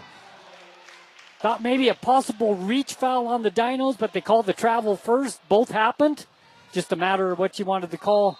Yeah, and they give the travel to Richfield, Dino ball. One of those who came first, the chicken or the egg situations when it comes to fouls. And it's just up to the ref at that point. 40 seconds left to play, 27 on the shot clock. Plenty of time for the Dinos as Branch has the basketball. Branch finds a little gap, drives inside, whistle and a foul. He got his man off his feet As he sent Southwick soaring through the air, nearly undercuts him. I was worried about that for a second. That's where you get hurt, when you get up in that. You get up in the air and you end up falling like on your head, or you put your wrist down. It's a dangerous situation. Yeah. It was a good ball fake, though. Yes, absolutely. By Carter Branch, gets his man up in the air. That's patience, and that's what you need to have in a situation like that. Branch goes to the free throw line again, and the first one is up and no good. 33 seconds left to play, 36-13. 1 of 3 on the night is Branch from the charity stripe. 3 for 7 as a team for the Carbon Dinos. Second free throw up. And good. Branch has 2, both from the free throw line. 36-14, shot clock off. 30 seconds left to play. Yardley with the ball. Past the half court stripe he comes. He goes down the left side. Picked up there by Warburton. Continues to dribble. 20 on the shot clock. They're just going to run clock. Carter does a good job just staying with Yardley. Now the bounce pass goes to Pollock. Pollock off to Southwick. To Wayman. Fakes the 3. Good defense by the Dinos to finish out the half, but Wayman gets a 3 off. No good. Short, and rebound Warburton. And that's how the half will end. The best defensive set for the Carbon Dinos all night. That was awesome. That was incredible, Sonny. I agree with you there. And it started with Carter Warburton. He gets in front of Yardley, and he plays great lockdown defense. He's not overcommitting to either the right or the left side. He does a good job just staying pat and making sure that the Wildcats would have to earn any point they wanted at the buzzer. We are at the half here at Carbon High School. Once again, a quick first half of basketball. We say it all the time, but we actually had 12 foul shots, which is a lot for the first half, more than what we've been seeing so far in the season. But still a quick first half, nevertheless, and Richfield leading 36-14. And the refs are calling this game very well. I really like what they're doing here. Yep. 36-14, though, at the half. The Dinos have a lot of ground to make up if they want to try and scrap back into this one. We'll take a break. When we come back, Castle Valley Orthodontics halftime show here on 95.3 The Peak. This is where the Dinos play. This is where you need to be for Carbon Dino Sports. You can have a healthy, beautiful smile at any age. Hi, I'm Dr. Daniel Cowley, owner of Castle Valley Orthodontics. Treatment is a viable option for almost any adult. And like kids, adults can experience the self-assurance that comes with a confident smile, along with the benefits of improved oral health. Come in for a free consultation and see how Castle Valley Orthodontics can get you on your way to a beautiful smile. Affordable payment plans are available. Call 637-2222 for a free consultation today. My son and daughter both play sports. a lot of sports. And with that can come injuries, bruises, sprains, and unfortunately breaks. That's why we use Eastern Utah Imaging. They're a convenient and local option for imaging and an important part of a student-athlete's team. Eastern Utah Imaging for high-quality, affordable MRI and X-ray services. Many quick scans take 30 minutes or less. You can call for an appointment or ask your doctor to refer you to Eastern Utah Imaging, North Fairgrounds Road in Price. Call 636-X-ray. That's 636-9729. Drive into savings with Desert View Federal Credit Union. If your vehicle's introductory rate just expired and you're looking at a scary new payment, it's time to get to Desert View Federal Credit Union. They offer competitive refinancing options that will keep your payments manageable. Plus, the knowledgeable staff at Desert View Federal Credit Union will make the transition smooth and hassle-free. Don't let high rates speed off with your cash. Take control of your finances. Visit Desert View Federal Credit Union today. Membership and eligibility apply. Loans on approved credit. Member NCUA. Clean Cut Roofing and Siding. Do you sell lightsaber chopsticks? No. Bagpipes? Definitely not. Screaming goats? What? I thought you said you had something for everyone. Yes, something for everyone that needs any type of new roof or siding. Oh, so no cowbells? No, we're roofing and siding experts, but maybe with more cowbell. Since 2003, you get peace of mind every time with Clean Cut Roofing and Siding. CleanCutRoofingSiding.com. Discover peace of mind with Dawn's Hometown Insurance, now even closer to home at their new location, 58 West Main Street in Price. Connect directly with friendly agents, ready to tailor a package just for you. Imagine bundling your home, auto, and life insurance, simplifying your life while maximizing savings. Experience personalized service designed to protect what matters most to you. Visit Dawn's Hometown Insurance today and feel the difference. When it comes to doing spring projects around the house, I like to do it myself. You mean we. You, me, and Central Commission. Honey, you know you're all thumbs. Guilty. So that's why we get all the helpful advice from Central Commission needed to get our DIY projects done right. Plus all the lumber, hardware, plumbing, electrical, paint, and more at just one store. And at prices we can afford. See the helpful pros today at Central Commission, North Main Street Helper. 435-472-5579. Carbon High School basketball on KRPX 95.3 The Peak. Welcome back. It's halftime here at Carbon High School. Richfield 36 and the Carbon Dinos 14. And Aiden, a good first half for Richfield. They're a good basketball team. The Dinos had a much better second quarter than they did the first quarter. They hung with Richfield in the second quarter. Richfield outscoring Carbon 13-10. That's how the score is. It was 23-4 after one. Now it is 36-14 at the half. And that's how these games go against the Richfield Wildcats Sunday. They have explosive first quarters, and then you'll hang with them the rest of the game, but that lead is so insurmountable because then they're just trying to keep pace with the opposing team. They're not trying to rush anything. They're not trying to force turnovers. You're not going to see any full court press action from the Wildcats. At this point of the game, they're just trying to go blow for blow with their opponent, maintain their lead. They don't need to expand it. They're not trying to go out and embarrass anyone, and that's something that I do like about their style of play. They're not trying to go out and they're not trying to ruin your day, but they play very good basketball. Castle Valley Orthodontics halftime show. Aiden, you have some scores from around the state I believe that we could pass on. One of them at the half, Emory leads Manti 23-17, that game at Manti. And that is a bit of an interesting score study because after one, Emory was up 14-4 over the Templars. So a second quarter dominated by Manti. Looking at some other games from around the region. After one, Delta is up over North St. Pete 17-7. Canyon View looking to get revenge against Juab, up 30-23. That game being played at Canyon View. At the half now, Delta up 35-16 over North St. Pete. South Sevier up on Millard 30-22. South Sevier, one of those teams the Dinos played early in the season. And a score from a group we don't normally see, the San Juan Broncos. Gunnison up on them after one, 14-11. That game starting a bit later. You know, going through those scores, it seems like Juab is a second half team. It really does. I mean, the last few games for Juab, they've gone down at the half. Yeah, we were surprised with the scores, right? Yeah, and they go in and they battle back in the second. So they do a good job of taking those leads back over. But when you're going against a good team like Canyon View, you can't afford to let yourself go down at the half, especially if it's by one of those larger amounts. So halftime here, let's look at some stats for the first half. First, we'll take a look at Richfield leading the way. Griffin Wayman, the senior shooting guard, and he is a shooting guard. He has 14 points in the first half, and I believe 4 of those are three-point shots, and they are. He has 14 points in the ballgame. And I said it during the game, Sonny. Griffin Wayman is a scary player when he gets going, and it always seems like he does that against the Dinos because he had a very similar performance against Carbon the first time these two teams met. Georgian Southwick, 7 points for the junior tonight. He's had a good first half. Slate Wrights with 5 points. Hudson Spell with 4. Then Jess Curtis and Pace Mullen both coming off the bench with 3 points in the ballgame. Now, the interesting thing, if you look at the Richfield stats, is Gage Yardley yet to score. He's averaging 9.2 points per game. Yeah, and that was a very similar thing against Emory. But you look on the court, he's still having an impact on the game, just not by scoring. He passes the ball well. He's grabbing rebounds for the Wildcats, kicking them out for open looks, and he's playing some pretty stellar defense as well. 4 for 4 from the free throw line tonight for Richfield in the first half, 6 turnovers. For the Dinos leading the way in the first half, nice to have him back. Logan Bennett leads the way, the junior, with 4 points in the ballgame. Yeah, that's been the theme when these players come back from injuries. They have themselves a good welcome back party. We saw it with Orth against North Stampede. Right now we're seeing with Logan Bennett against the Wildcats. Then all these players with 2 points each. Lancaster, Orth, Bozzoni, and Mortensen, all with 2 points along with Carter Branch. For the Carbon Dinos, that is the scoring in the first half.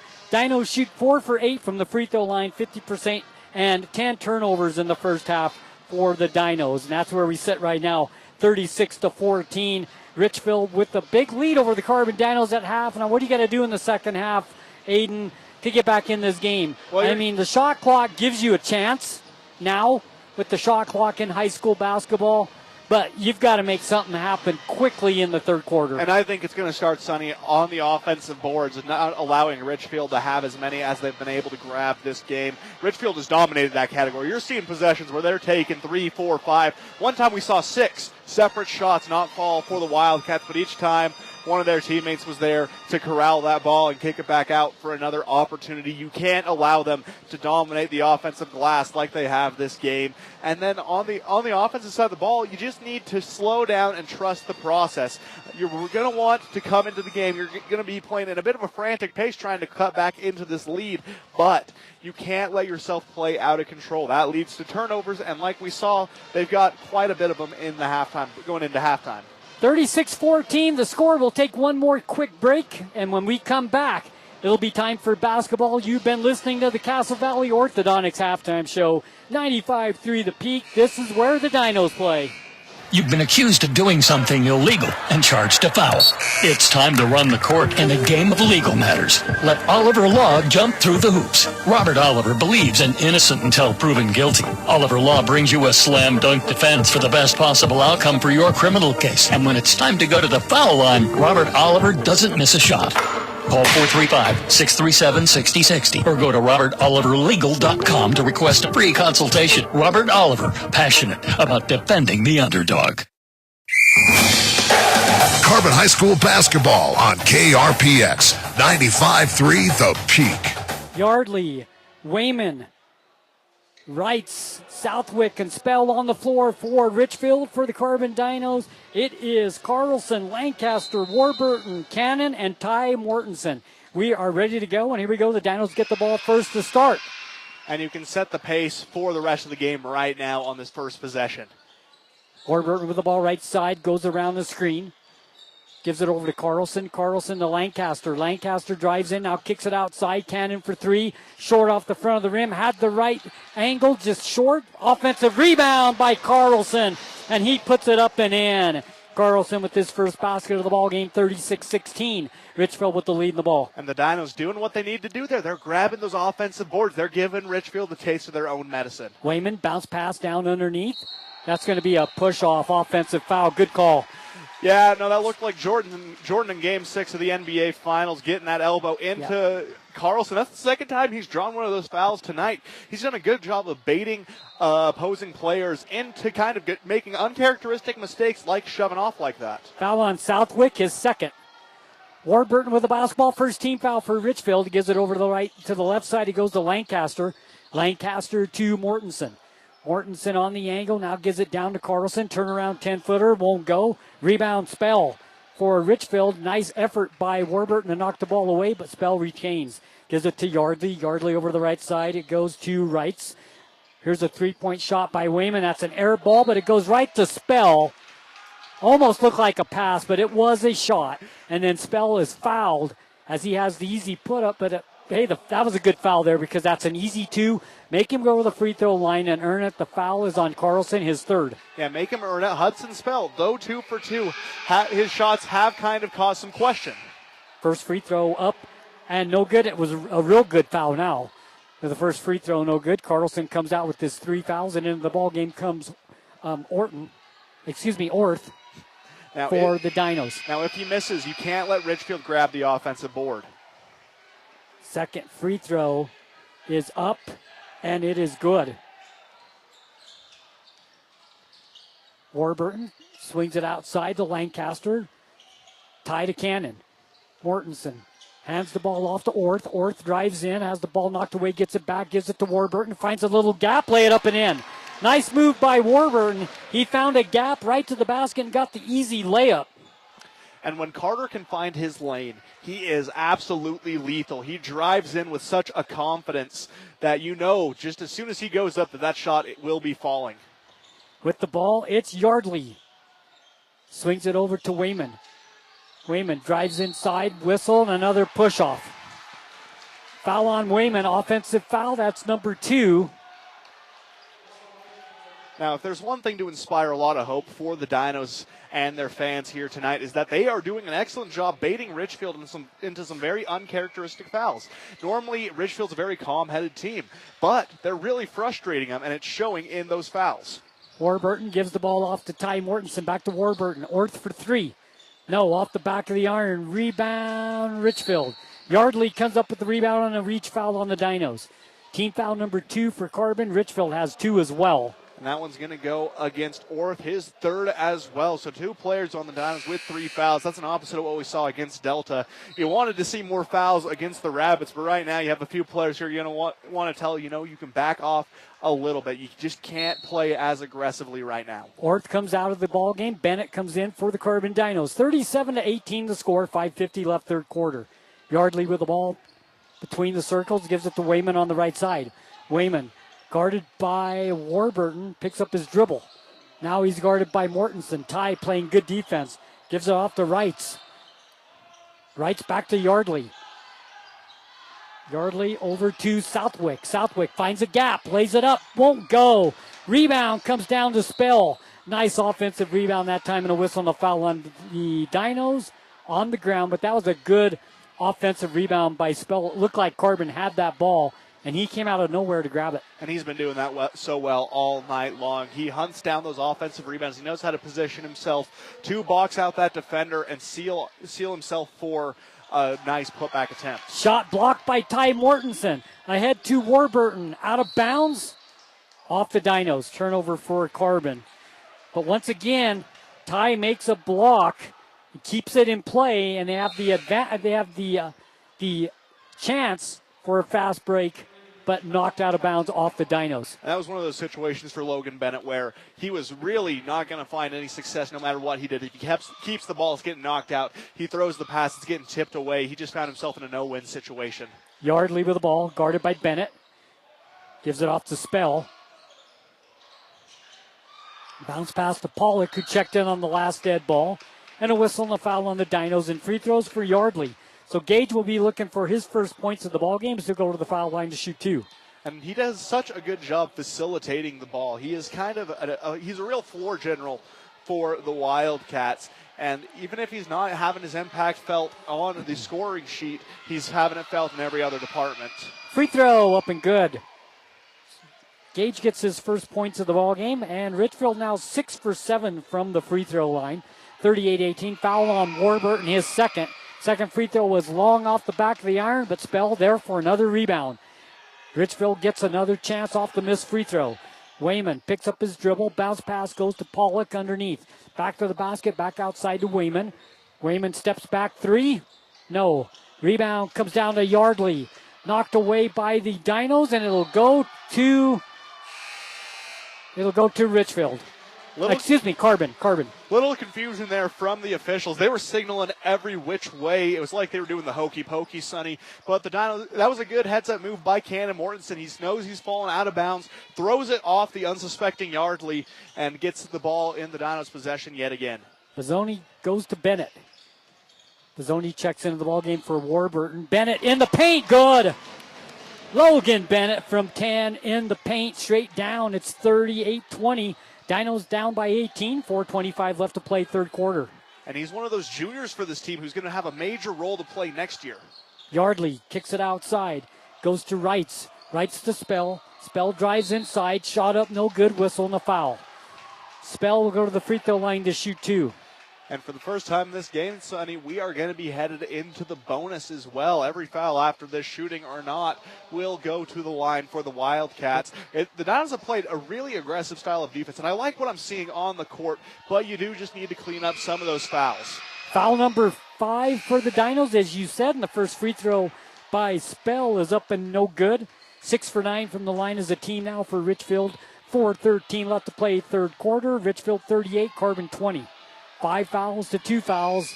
Dinos with the 5 fouls. 2 fouls for Richfield. Free throw up and good by Spell. He has 6 in the ball game. 7 for 10, 70% for Richfield from the line. Bazzoni with the ball, swings it right side to Bennett. Bennett down low, goes to Cannon, back to Bennett for 3. Right wing, short, no good. Rebound underneath, tipped up by Ty. Another rebound up by Ty, no good again. And the rebound comes down to Yardley and a foul. And they're going to give that one against Ty more than likely. Wraps up Yardley on accident, gets caught up in the scrum, fighting for yet another offensive rebound. They look renewed on that side of the ball, Sonny, especially in that aspect. They're looking a lot better in terms of trying to crash the offensive glass. Great hustle by Ty Mortensen. I wanted to see the ball go in for him, be rewarded for his hustle on the boards, but rolled around a couple of times. Neither one would drop. And to the free throw line to shoot 2 goes Gage Yardley. Yeah, the basketball gods had a different idea on that play. Fighting through that adversity, couldn't get it to fall. He's like Job. Gage's free throw is up and no good. And Richfield started the game shooting free throws very well, but now they're up 7 for 11. Yeah, 4 of 4 going into the halftime break. They just haven't had that consistency since, going 3 of 7. Warburton checks into the ball game. Branch checks into the ball game. Ty Mortensen, Cannon Mortensen will come out of the ball game. One more free throw to come for Gage Yardley. The senior, free throw up and good. He has 2 in the ball game. All 2 points have come from the free throw line for Gage. 40-20 the score. Warburton with the basketball. Top circle, swings it left side. It goes to Bazzoni. He'll kick it over to Bennett. Bennett on the right side. Guarded by Spell. Goes in the paint. Puts it up and in. Nice play by Logan Bennett. He's been aggressive the last couple of times he's touched the ball on offense, and it's paid off, 40-22. It has. You like to see that spark. He's one of those spark plug players we had at the start of the season. Him and Warburton were that duo to ignite things for the Dinos. Nice pass down underneath the Southwick, whistle and a foul. Free throws for Richfield comes with 3:24 left to play in the third quarter. Now, if this goes against Carlson, that's going to be something where we're not going to see him probably until later in the fourth quarter. He's up to 4 if that's against him. And it is not. That one will go against Carter Branch first. Free throw up. Good. Southwick has 8. His first points in the second half. And right now, Richfield's doing what they normally do. They're not playing to build up a lead anymore. They already established that. Right now, they're just trying to go blow for blow with the Dinos. Southwick, second free throw, good. Into the ball game goes Cannon Mortensen for the Dinos. Warburton with the basketball. Dribbles to the free throw line. Kicks it over left side to Bazzoni. Goes around the screen. Good defense by Richfield. He gets the ball back after it's knocked away. Cannon straight down the 2 for 3. Good! Cannon Mortensen didn't hesitate a bit. The minute he got the ball, it was out of his hands. Down the barrel, 3, 42-25. Nothing gets me more excited than a Cannon Mortensen 3, and they needed that right now. That's going to help them start chipping into this one. They just need to stop on the defensive side. Yardley with the ball left side, guarded by Warburton. Pass down underneath. Shot up by Southwick is good. Nice pass down deep in the paint to get the easy 2, 44-25. And Richfield does not allow you to build up any momentum whatsoever. Bazzoni comes down the floor himself. Takes it all the way to the basket. Whistle and a foul on Richfield. Jackson will go to the free throw line to shoot 2 free throws. I think one of the things that stands out about Bozzoni having the confidence to take that to the hoop, you look around, Richfield looks like a team of grown men on the floor. They're very defined. They're very strong individuals. And Bozzoni, he's a sophomore in high school. He's taken that with no fear. That speaks to the confidence that he brings to this team, and something, that confidence, one of those immeasurables that you love to see on each team. Branch comes out. Lancaster comes in. Wayman picks up his 3rd foul for Richfield. He'll come out of the ball game. Coming in will be Pollock. Second free throw by Bozzoni is up, and it is good as well. So he walks up to the free throw line, hits both free throws for the Carbon Dinos, and it's 44-27 with 2:28 left to play. Curtis with the ball. He came in for Yardley on the break. Down underneath, it goes to Spell. Shovel pass to Pollock. Whistle and a foul on the ground by the Dinos, but it'll be free throws. To the free throw line will go Towner Pollock, looking for his first points of the ball game. 2:18 left to play here in the third, 44-27. Now here's a crazy stat for you, Sonny. Entering the halftime break, the time was 7:30. Since then, we are almost at 8 o'clock, so this is probably the longest quarter these kids have played in the past few games. First free throw by Pollock is up and good. 45-27. Second free throw is up, and it is good as well. 12 for 16 from the line is the team for Richfield, 46-27. Bozzoni with the ball, picks it up, gives it to Orth, who checks in. Orth drives inside, puts up a shot, no good, whistle and a foul. And yeah, we're shooting a lot of free throws here in the second half. To the free throw line goes Kyler Orth to try to add to his 2 points. He'll shoot 2. I think it speaks to the aggressive style of basketball both of these teams are trying to play, each matching each other in intensity, but it is resulting in a lot of shooting fouls. Free throw up and no good. 16 free throws for Richfield, 11 for the Dinos. Dinos have made 6, Richfield has made 12. 46-27 with 2:09 left to play in the third. We'll be shooting free throws both sides now for the rest of the 2:09. Second free throw by Orth is up and good. 46-28. Curtis with the ball, past the half-court stripe, picked up there by Bozzoni. Now gives it over to Southwick. Southwick drives inside to Spell, and a turnover. Tried to get the ball to Spell down low. Ball touched the baseline, Dino basketball.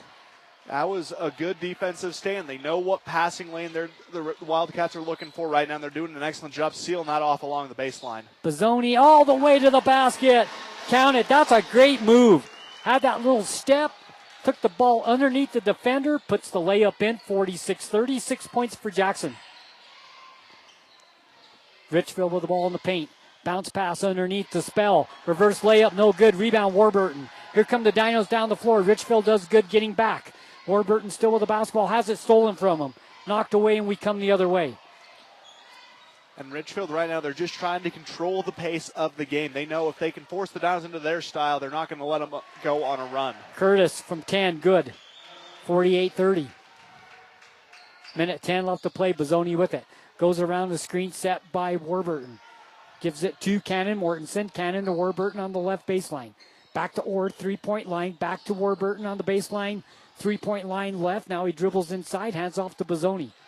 Good defense by Richfield. Gives it to Lancaster. Shot clock says 13. Down underneath it goes to Orth. Orth about 5 feet from the basket. Puts it up, no good. Rebound Cannon. Up, no good. Rebound Spell.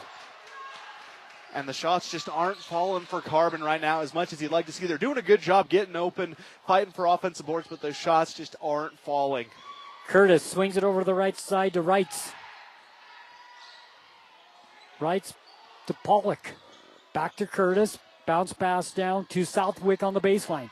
Finds a little gap. Can't get the layup to go. Gets his own rebound. Puts it up. No good. Whistle and a foul. He'll shoot 2. 2 good looks for Southwick, and he couldn't get either one to go, but then he gets fouled.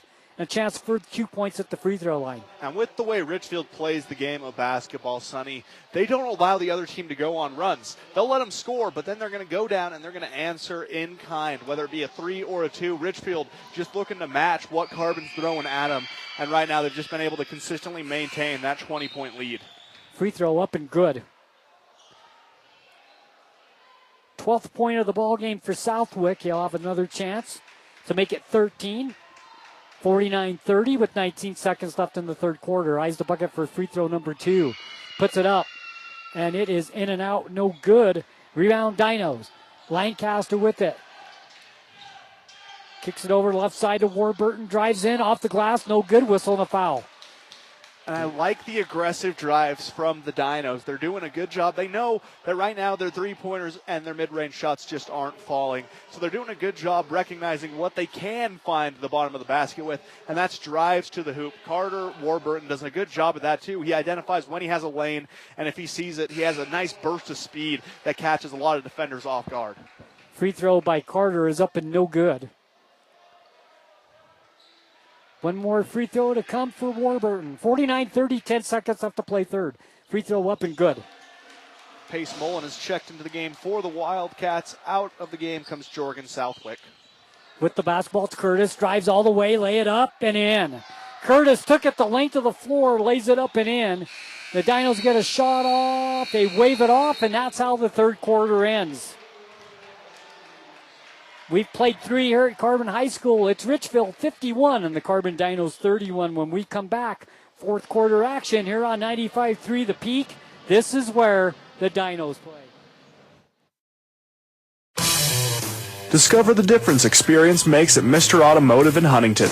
With over 30 years dedicated to matching the perfect vehicle with the right person in Castle Country, we know a thing or two about cars and about saving you money.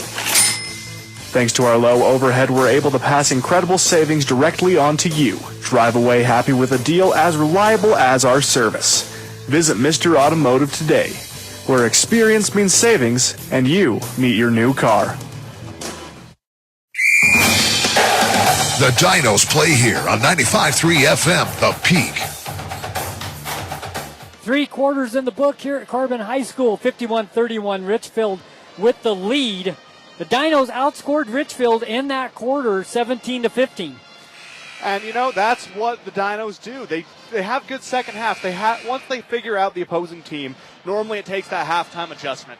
They figure out the team, and they really do go battle with some of the best teams in the state. However, like we talked about in the pregame show, Sonny, it's those big off quarters for the Dinos. Like you're pointing at right now, 23-4 in the first. Yep. You can't expect to win a game if you have a quarter like that, even if you play even and win a few quarters down the line.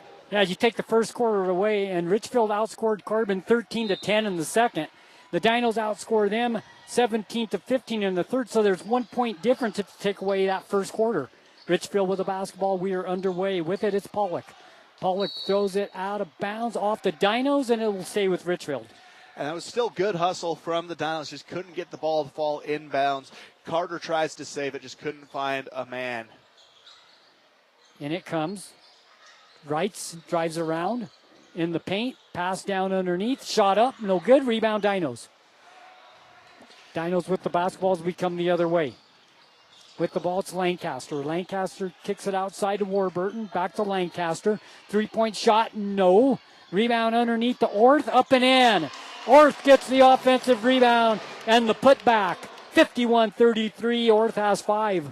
I like this more aggressive identity the Dinos are showing. They're playing with no fear down there, and that has made all the difference in the second half.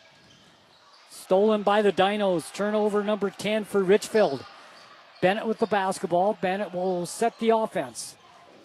Goes strong to the basket, uses glass, can't get it to go, and the rebound comes down to Wrights. And here comes the Richfield Wildcats, and they'll slow it up.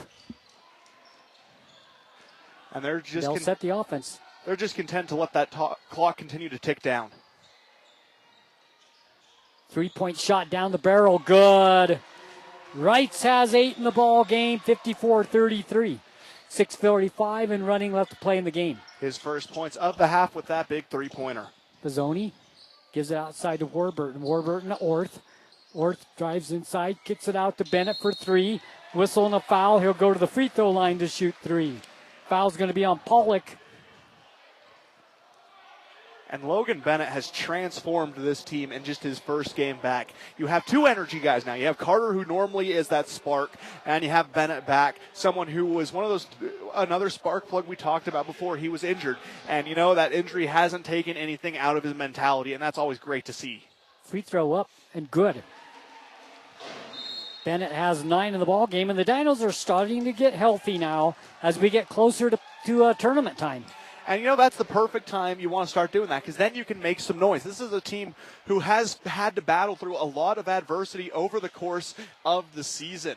And, seeing them get healthy now, they're starting to play some of their best basketball that we've seen. I think it really peaked in that North Stampede game. And I think from there, it's still continuing to climb and climb. They just have to find a way to not have those bad quarters. That's what does them in.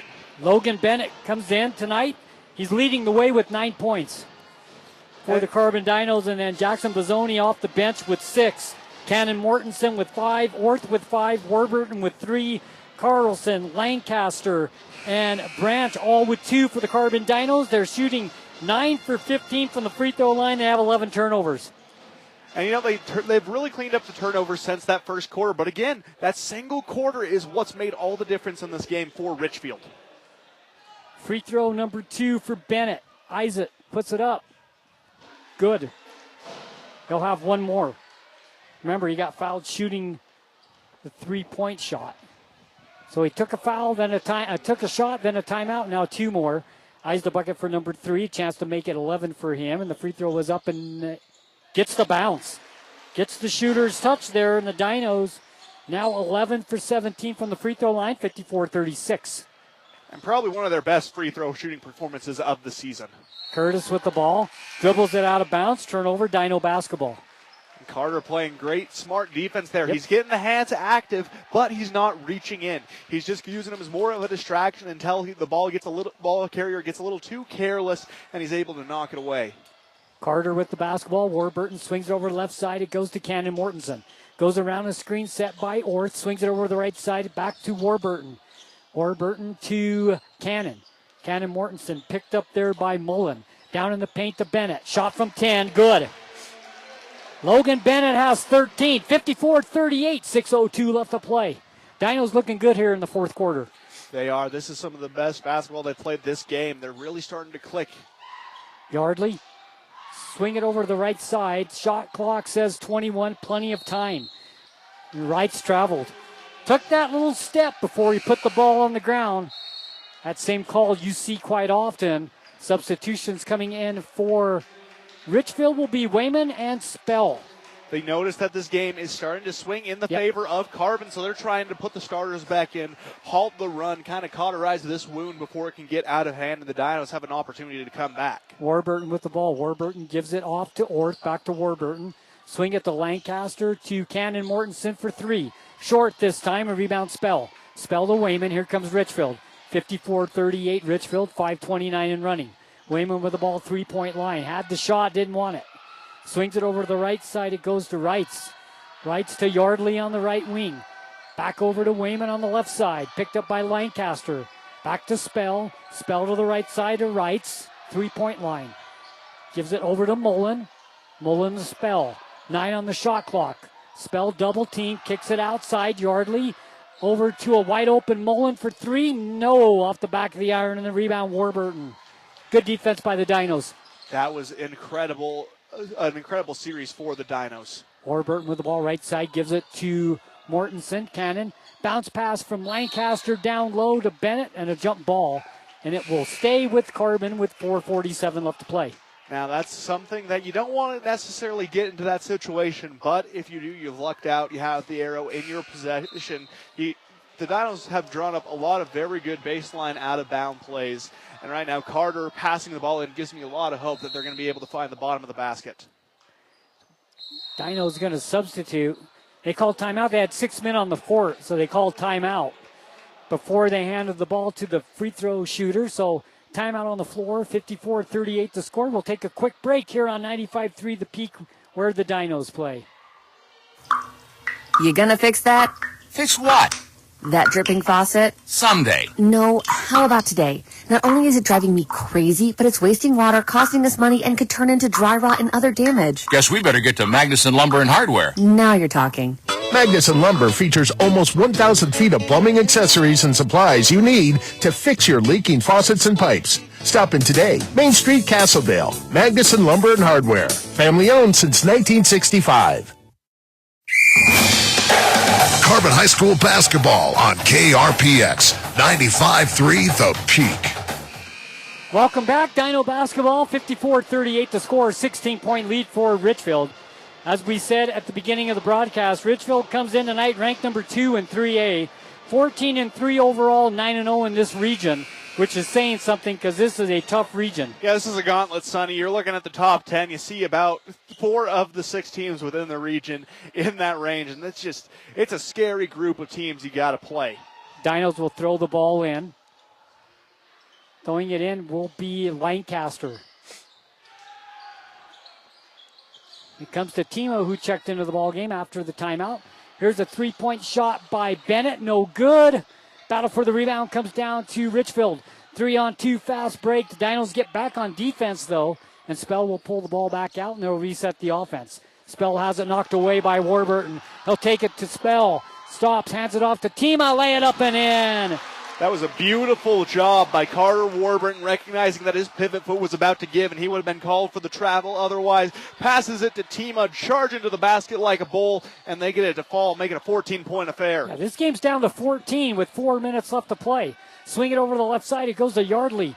Yardley, three-point line on the wing. Ball knocked away by Tima, but a whistle and a foul, and it'll be number 1 on the Dinos, so no harm, no foul. They're just throwing it in on the side. Yeah, you have three or four more fouls where you can stay this aggressive. You don't want to send Richfield to the line. They've really excelled there tonight. You can shut them down there and just keep playing this aggressive style of defense without fouling. You have a chance. You have the momentum in your favor right now. And it comes to Yardley. Guarded by Bozzoni. Goes to the right side. It goes to Southwick. Picked up by Lancaster. Whistle and a foul on Lancaster. Playing close defense.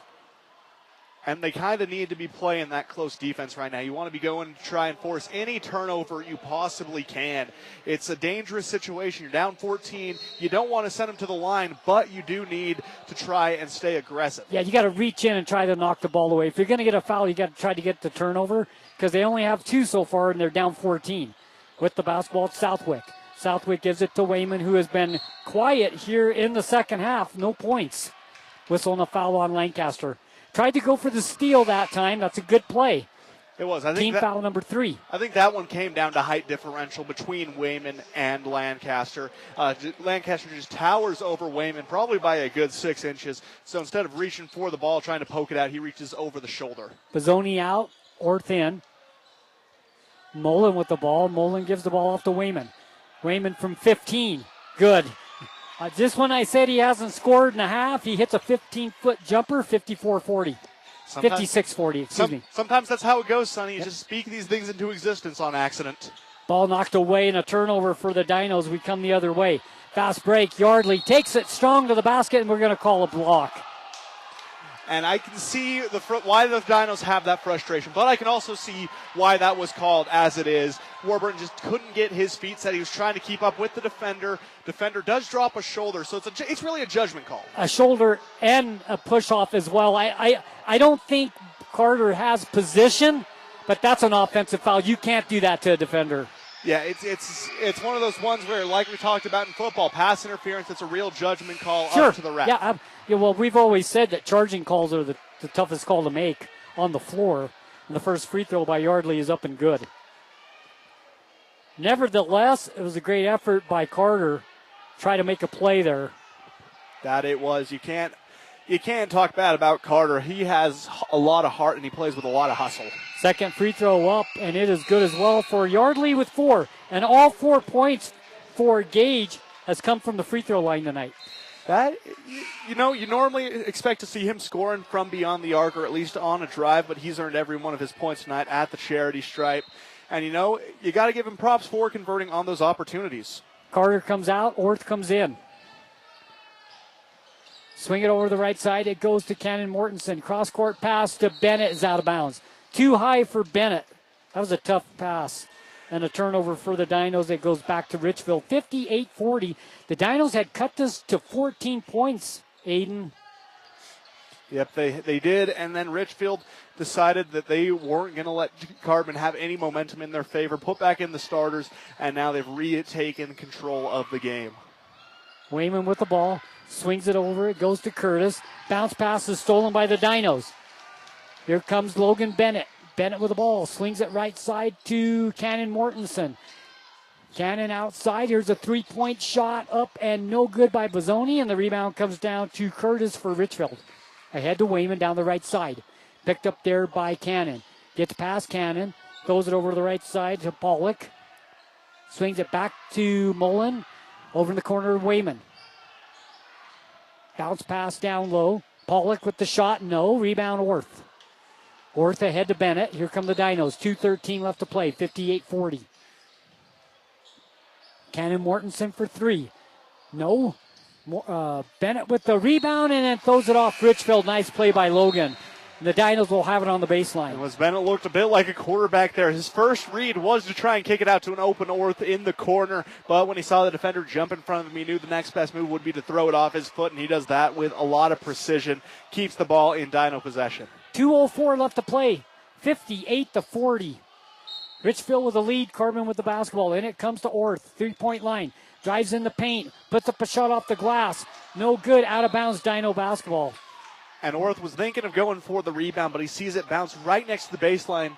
Recognizes that no Richfield player is chasing after it, so he takes a stop. Bennett will throw the ball in on the baseline. And it comes to Warburton. Outside to Lancaster. To Bennett for three.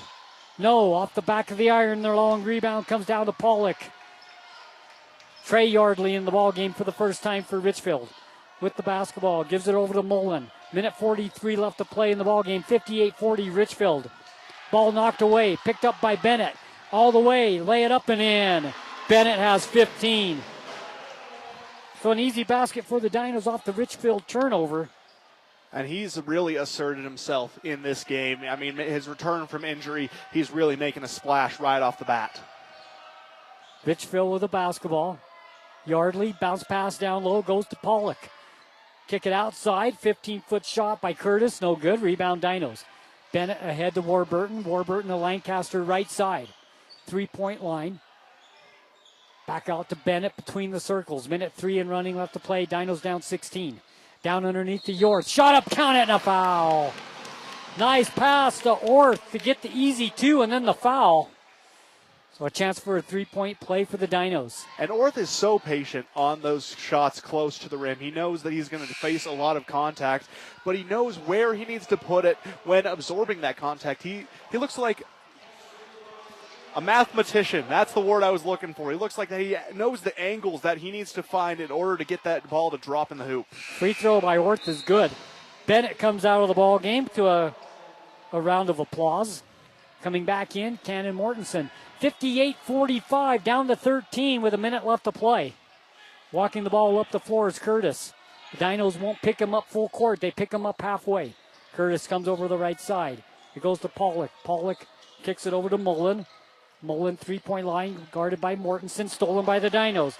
Fast break the other way. Ahead it goes to Cannon Mortensen. Almost a chance for another 3-point play. Couldn't get it to go, but he'll go to the line to shoot two. Trey Yardley hit Cannon right on his hand as he was going up. Still nearly falls, just couldn't get the lucky bounce on it. But still, he has a chance at the line. And this is one of the first times in recent games we see Cannon be able to go to the charity stripe. Free throw up and no good. Almost had the 3-point play. Yeah, just a game. That could have cut it to 10. That could have, and that would have made this game a whole lot more interesting in the final 10 seconds, or 37 seconds. Second free throw up by Cannon, and Goody has 6. 58-46, 34 on the game clock, 31 on the shot clock. The Dinos going to foul, or are they just going to let them play it out? It looks like they're going to play it out. Kick it over the right side. Richfield will say, okay, we'll just run it out then, down to 20.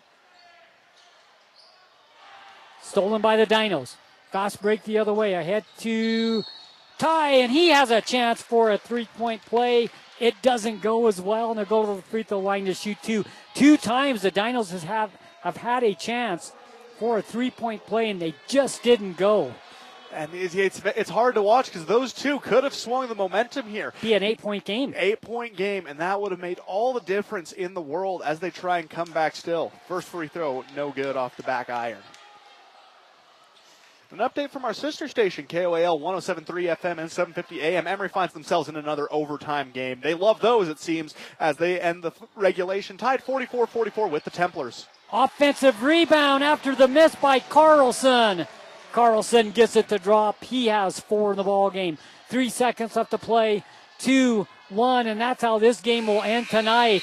Richfield 58, the Carbon Dinos 48.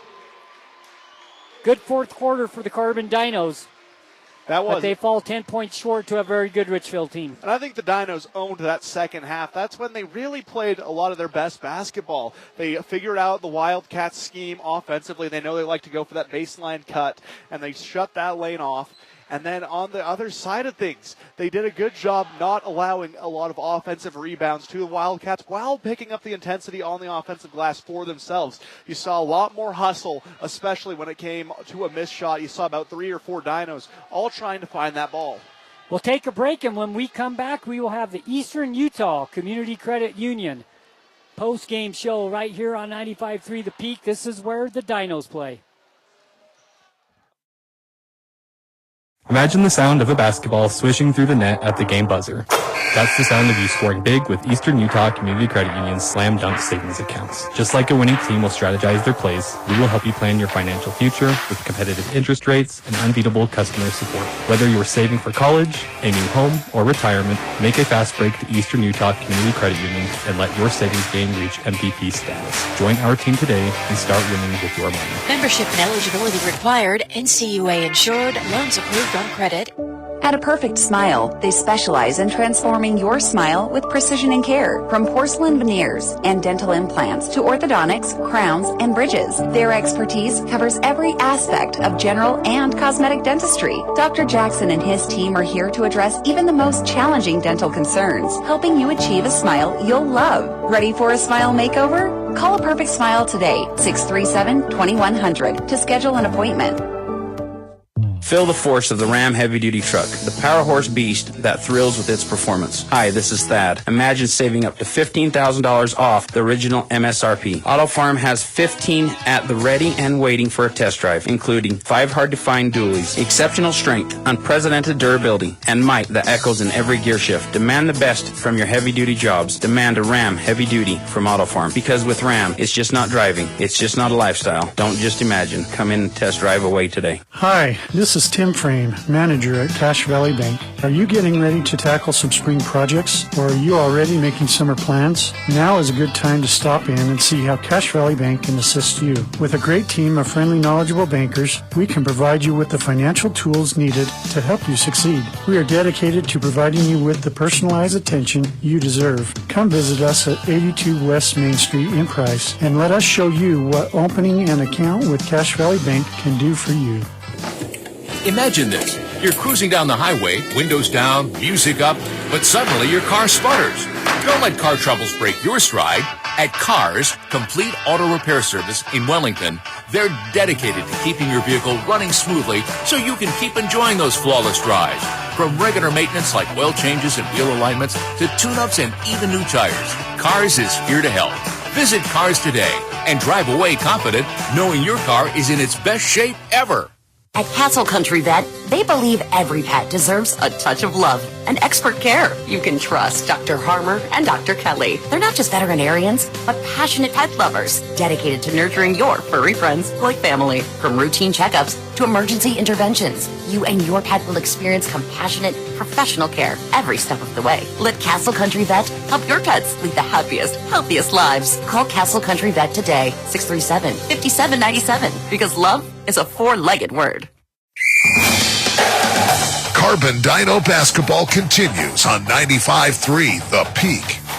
Welcome into the Eastern Utah Community Credit Union postgame show here on KRPX 95.3 The Peak. Aiden Mortensen joined by Sonny Buscarini as your Dinos fall tonight 58-48 to the Richfield Wildcats. A game that was defined by the first quarter of play where Richfield was able to hold Carbon to just 4 points while scoring 23 of their own. After that, they were able to just kind of coast their way to a victory. But you got to give credit to the Dinos where it's due. That second half was some incredible basketball. They beat the Wildcats pretty consistently. They won the third quarter by 2, 17-15, and they defeated Richfield in the fourth, 17-7. Oh, yeah, we talk about it all the time, Aiden, that the first quarter, Richfield 23-4, and then second quarter, Richfield only outscored the Dinos 13-10.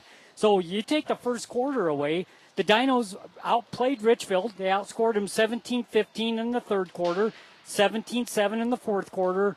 That first quarter, a killer for the Dinos once again, and it was the same thing the other night against Delta, except it wasn't the first quarter, it was the fourth quarter. Yeah, and it comes back to what's been a theme over the course of the season. Right. And that is that one bad quarter. That's something that they just have not been able to overcome all year long, except in those wins. They are the ones delivering the other team a bad quarter, outscoring them greatly, playing great defense.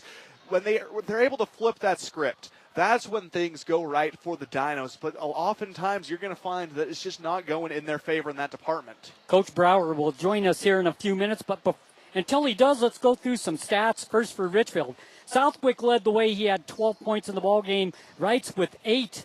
Then came Curtis with 7. Wayman had 16 in the ball game. He led the way. And then Spell with 6. Also, Yardley with 4, all from the free throw line. Mullen with 3, and Pollock with 2 for Richfield for a total of 58 points. They shot 15 for 20 from the free throw line and had 16 turnovers. And I can't blame you for thinking Southwick was the leading scorer right. in that game, because he's the one with the most balanced effort. He had 7 in the first, finishes with 5 in the second.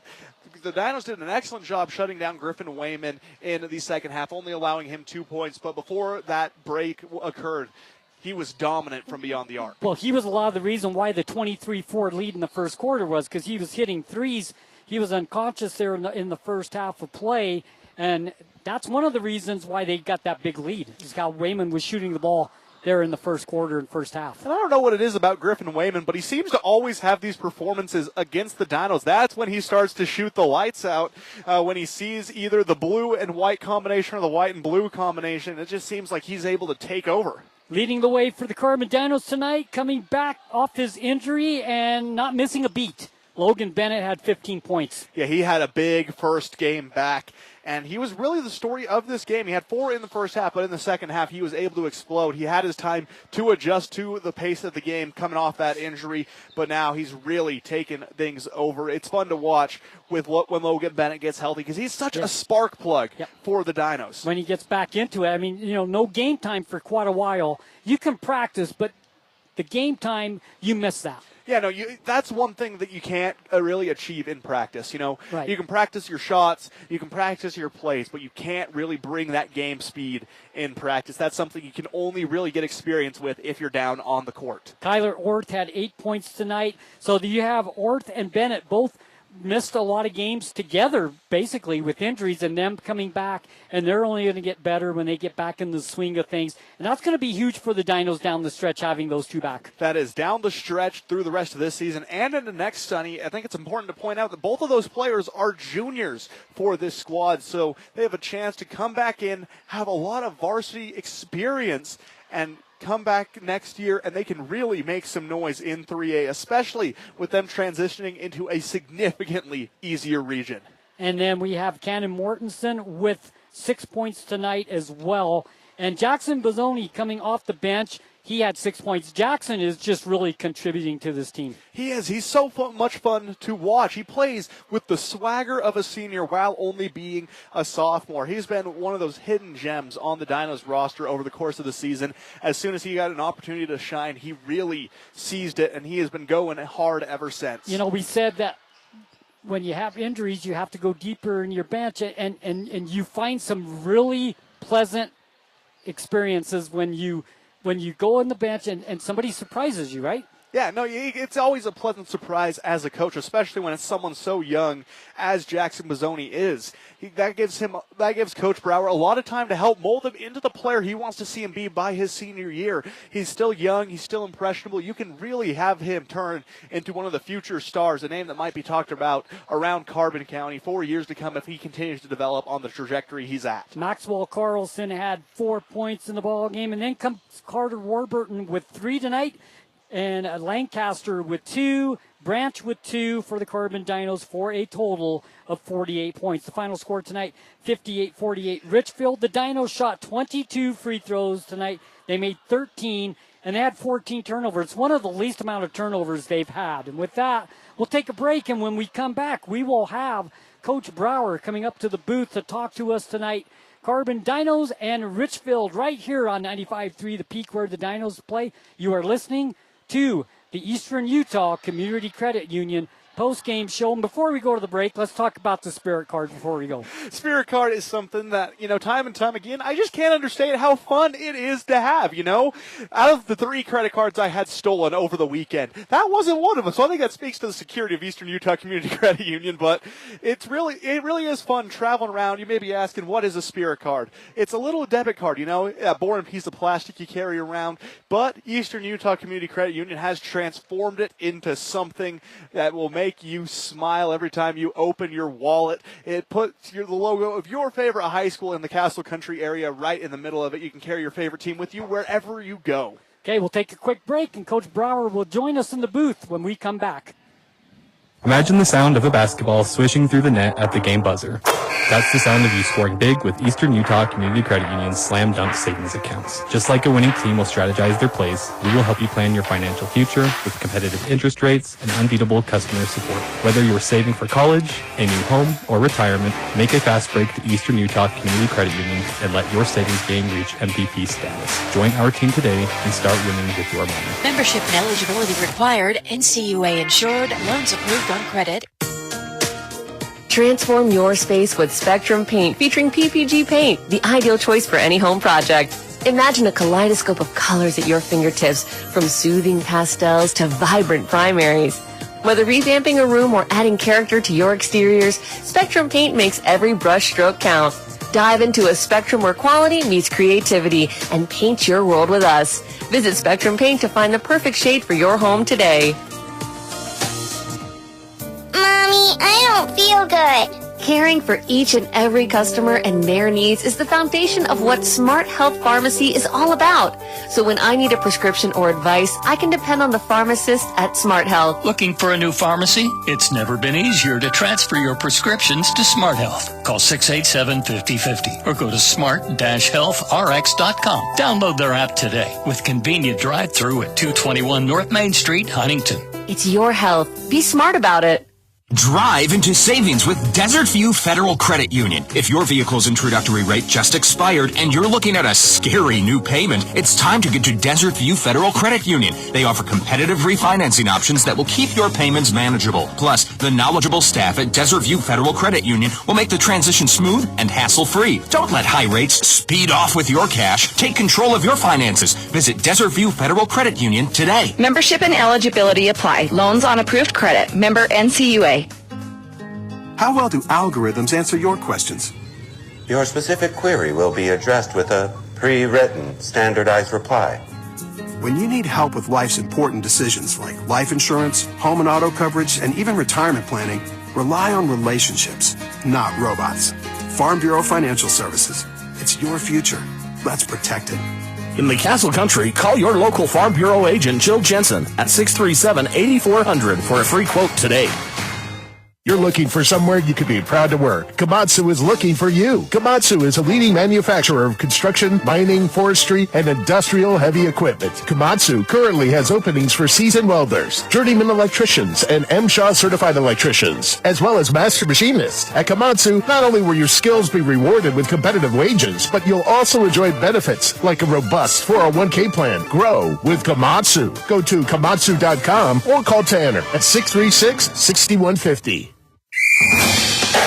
Carbon High School basketball on KRPX 95.3 The Peak. Welcome back, Carbon Dino basketball here on 95.3 The Peak, where the Dinos play. This is the place to be for Carbon Dino basketball and Carbon Dino sports. And joining me tonight in the booth is Coach Brower. And thank you, Coach, for coming up and spending time with us. You always do, and we really appreciate your time. Yeah, no problem. I appreciate it. I got to give a shout-out to my mother-in-law. I'm supposed to speak with adult language tonight, so we'll see how that goes. Okay. The final score tonight, 58-48, Coach, and we were talking before we came back on, and you guys really played Richfield even from the second quarter on. I mean, they outscored you 13-10 in the second. Yeah, what's the score if we throw away that first quarter? You throw away that first, well, let's see, you win, because you outscored Richfield by 10 in the fourth, outscored them by 2 in the third, and they outscored you by 3 in the second. So yeah. the first quarter, 23-4, they outscored you, and a lot of that reason was because of Griffin Wayman. Oh, yeah, he's a heck of a shooter. I'm not going to lie. Like, even as I've been watching him since he was a sophomore, and he's a great shooter, and he creates space, and he gets his shot off pretty quick. And, yeah, Griffin Wayman, but I think we shut him down most of the night, didn't we? He had 14 in the first half, only 2 in the second. So, second half was definitely a big one. Yeah. So, as we said, 23-4, but you got to really be pleased with the way these kids played. This Richfield team is a good basketball team. You're not 14-3 and 9-0 in this region and not be a really good basketball team. You know, they're senior heavy. They have a lot of seniors and a lot of those seniors have been playing since they were sophomores. And then when you add the Southwick kid, like, they're a good basketball team. Coach Janes is a great coach. I've been coaching with him and against him for 12 years. So I know that he has a great program, and, he gets those kids to play. And they are a really good program. They play smart, and they have great fundamentals, don't they? Yep, they do. They've always been like that. Right. Tonight, they shot 15 for 20 from the free throw line. Richfield had 16 turnovers. We had you down for only 14 turnovers. That's what we had, too. Yeah, but you shot 13 for 22 from the free throw line.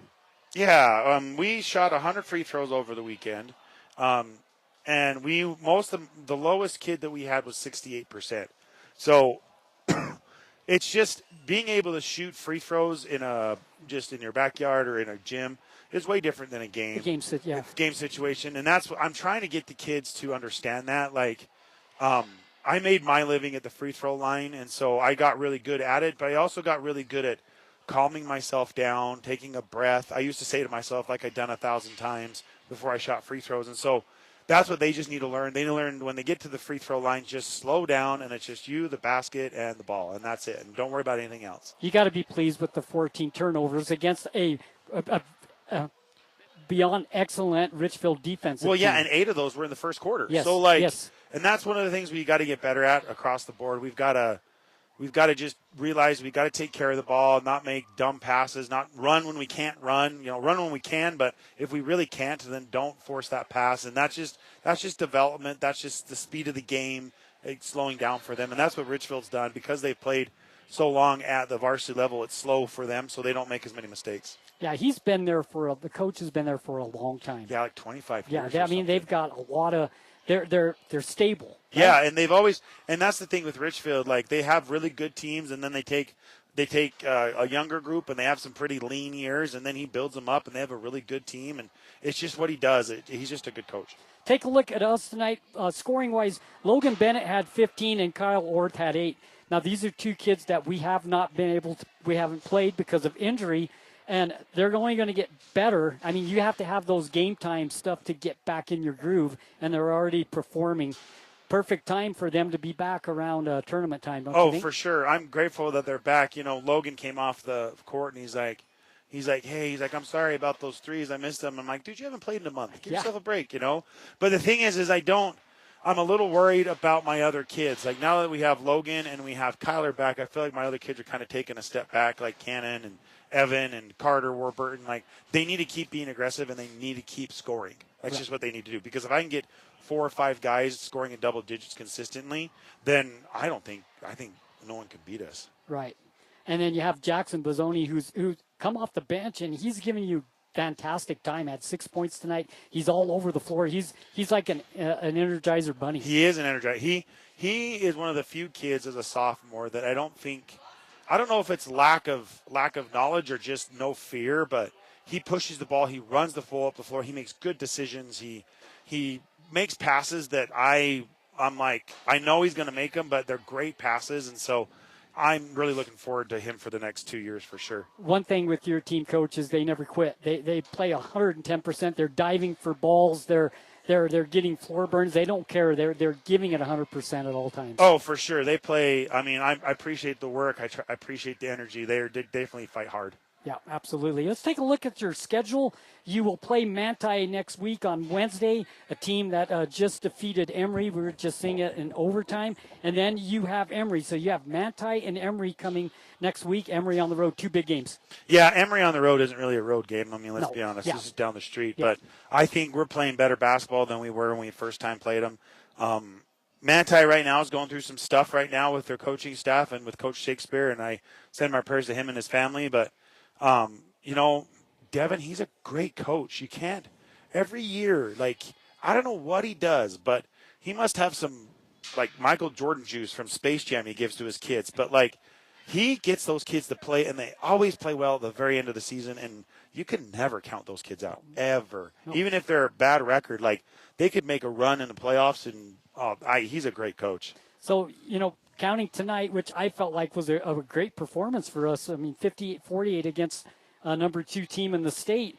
You're home, and then you have Manti, and you said Emory's basically a home game. Yeah. And then Canyon View and North St. Pete, they're all home. So how important is it to take care of these home court games and go into the tournament with a positive? One of the things we talked about at the very beginning of the season is we just have to protect our home court. And about 3 weeks ago, I sat him down, and I was like, hey, we've got to reassess our goals. And so we recessed our win-loss goals, and we decided that we're going to end on a 5-4. That's what we decided, and so that's what we're hoping for. We're 1-4 right now, and so that means we've got to win out. And I think we totally can with the way we're playing. Absolutely, Coach. Thanks for coming up and spending some time with us. Thank you so much. Appreciate it, you so much, and we will see you at Manti. I'll be here. Against Manti. You'll be here. We will too.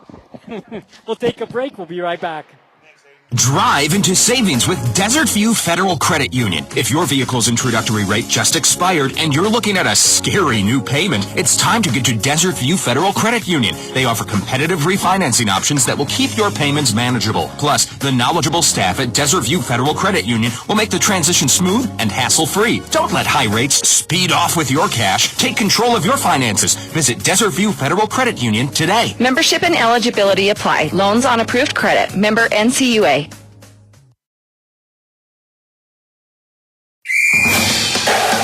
You're listening to Carbon Dino Basketball on the Peak, KRPX 95.3 FM. I want to thank Coach Brower for coming up and talking to us, and he's pleased with the way the team played tonight. 58-48 loss to Richfield, a team that, as we said, ranked number 2, 9-0, now 10-0 in region play, 15-3. And the Dinos outplayed them, take away the first quarter, and the Dinos outplayed them. But that first quarter, Wayman got hot, and the Dinos had some turnovers, and that was the difference in the game. The Dinos couldn't make that up against a team like Richfield. Yeah, and it's hard to do that against a very good team like the Richfield Wildcats. There's someone who, you can't find yourself down big, but that's what they do so well is they create those opportunities where the opposing team goes down big, and it forces them to the opponent to kind of play off their heels and try and battle back the rest of the game. Once again, the final score tonight, 58-48. Richfield with the win over the Carbon Dinos. Now we're looking at games of the future. On Wednesday, we will be back here against Manti. And then on Friday night, we will be at Emory. So follow us here on 95.3 The Peak, where the Dinos play. It's a place you need to be for Carbon Dino basketball and Carbon Dino sports. It really is. This is so fun to cover these teams. I love traveling around with them. But, I'm kind of glad the traveling is over. We get a nice home stretch. We do. One away game at Emory. But other than that, we're not going to Cedar City. We're not going to Juab. It's really nice this second half of the season for the Dinos. Speaking of Juab, they fall by 3 points tonight to Canyon View. They fall 54-51. Last second shot just could not find the bottom of the basket. All these great teams in this region. I mean, Canyon View, Juab, you've got Richfield. I mean, it's every night you have to come and play. You just do. You really do. You really can't. You have to come in and play your best basketball each night. You can't have an off night in Region 12. But it makes you better come tournament time. That it does. You're going to go against some of these teams from other regions, and you're going to realize how hard you've really had it. Yeah, absolutely. So with that, we're going to call it an evening here from Carbon High School. Once again, 58-48. Richfield with the win over the Carbon Dinos. We will see you on Wednesday. Pre-game show 6:30, tip-off time 7 o'clock, and then we'll see you Friday night as well at Emory, 6:30 and 7 o'clock as well. Don't forget Drive Time Sports if you want to be caught up on the local sports and national scene. Yeah, always fun to tune into Jordan every weekday from 4 to 5 on KOAL 107.3 FM and 750 AM. With that, we're going to call it an evening. We hope you enjoyed the broadcast as much as we enjoy bringing it to you. Dinos fall short 58-48 to Richfield.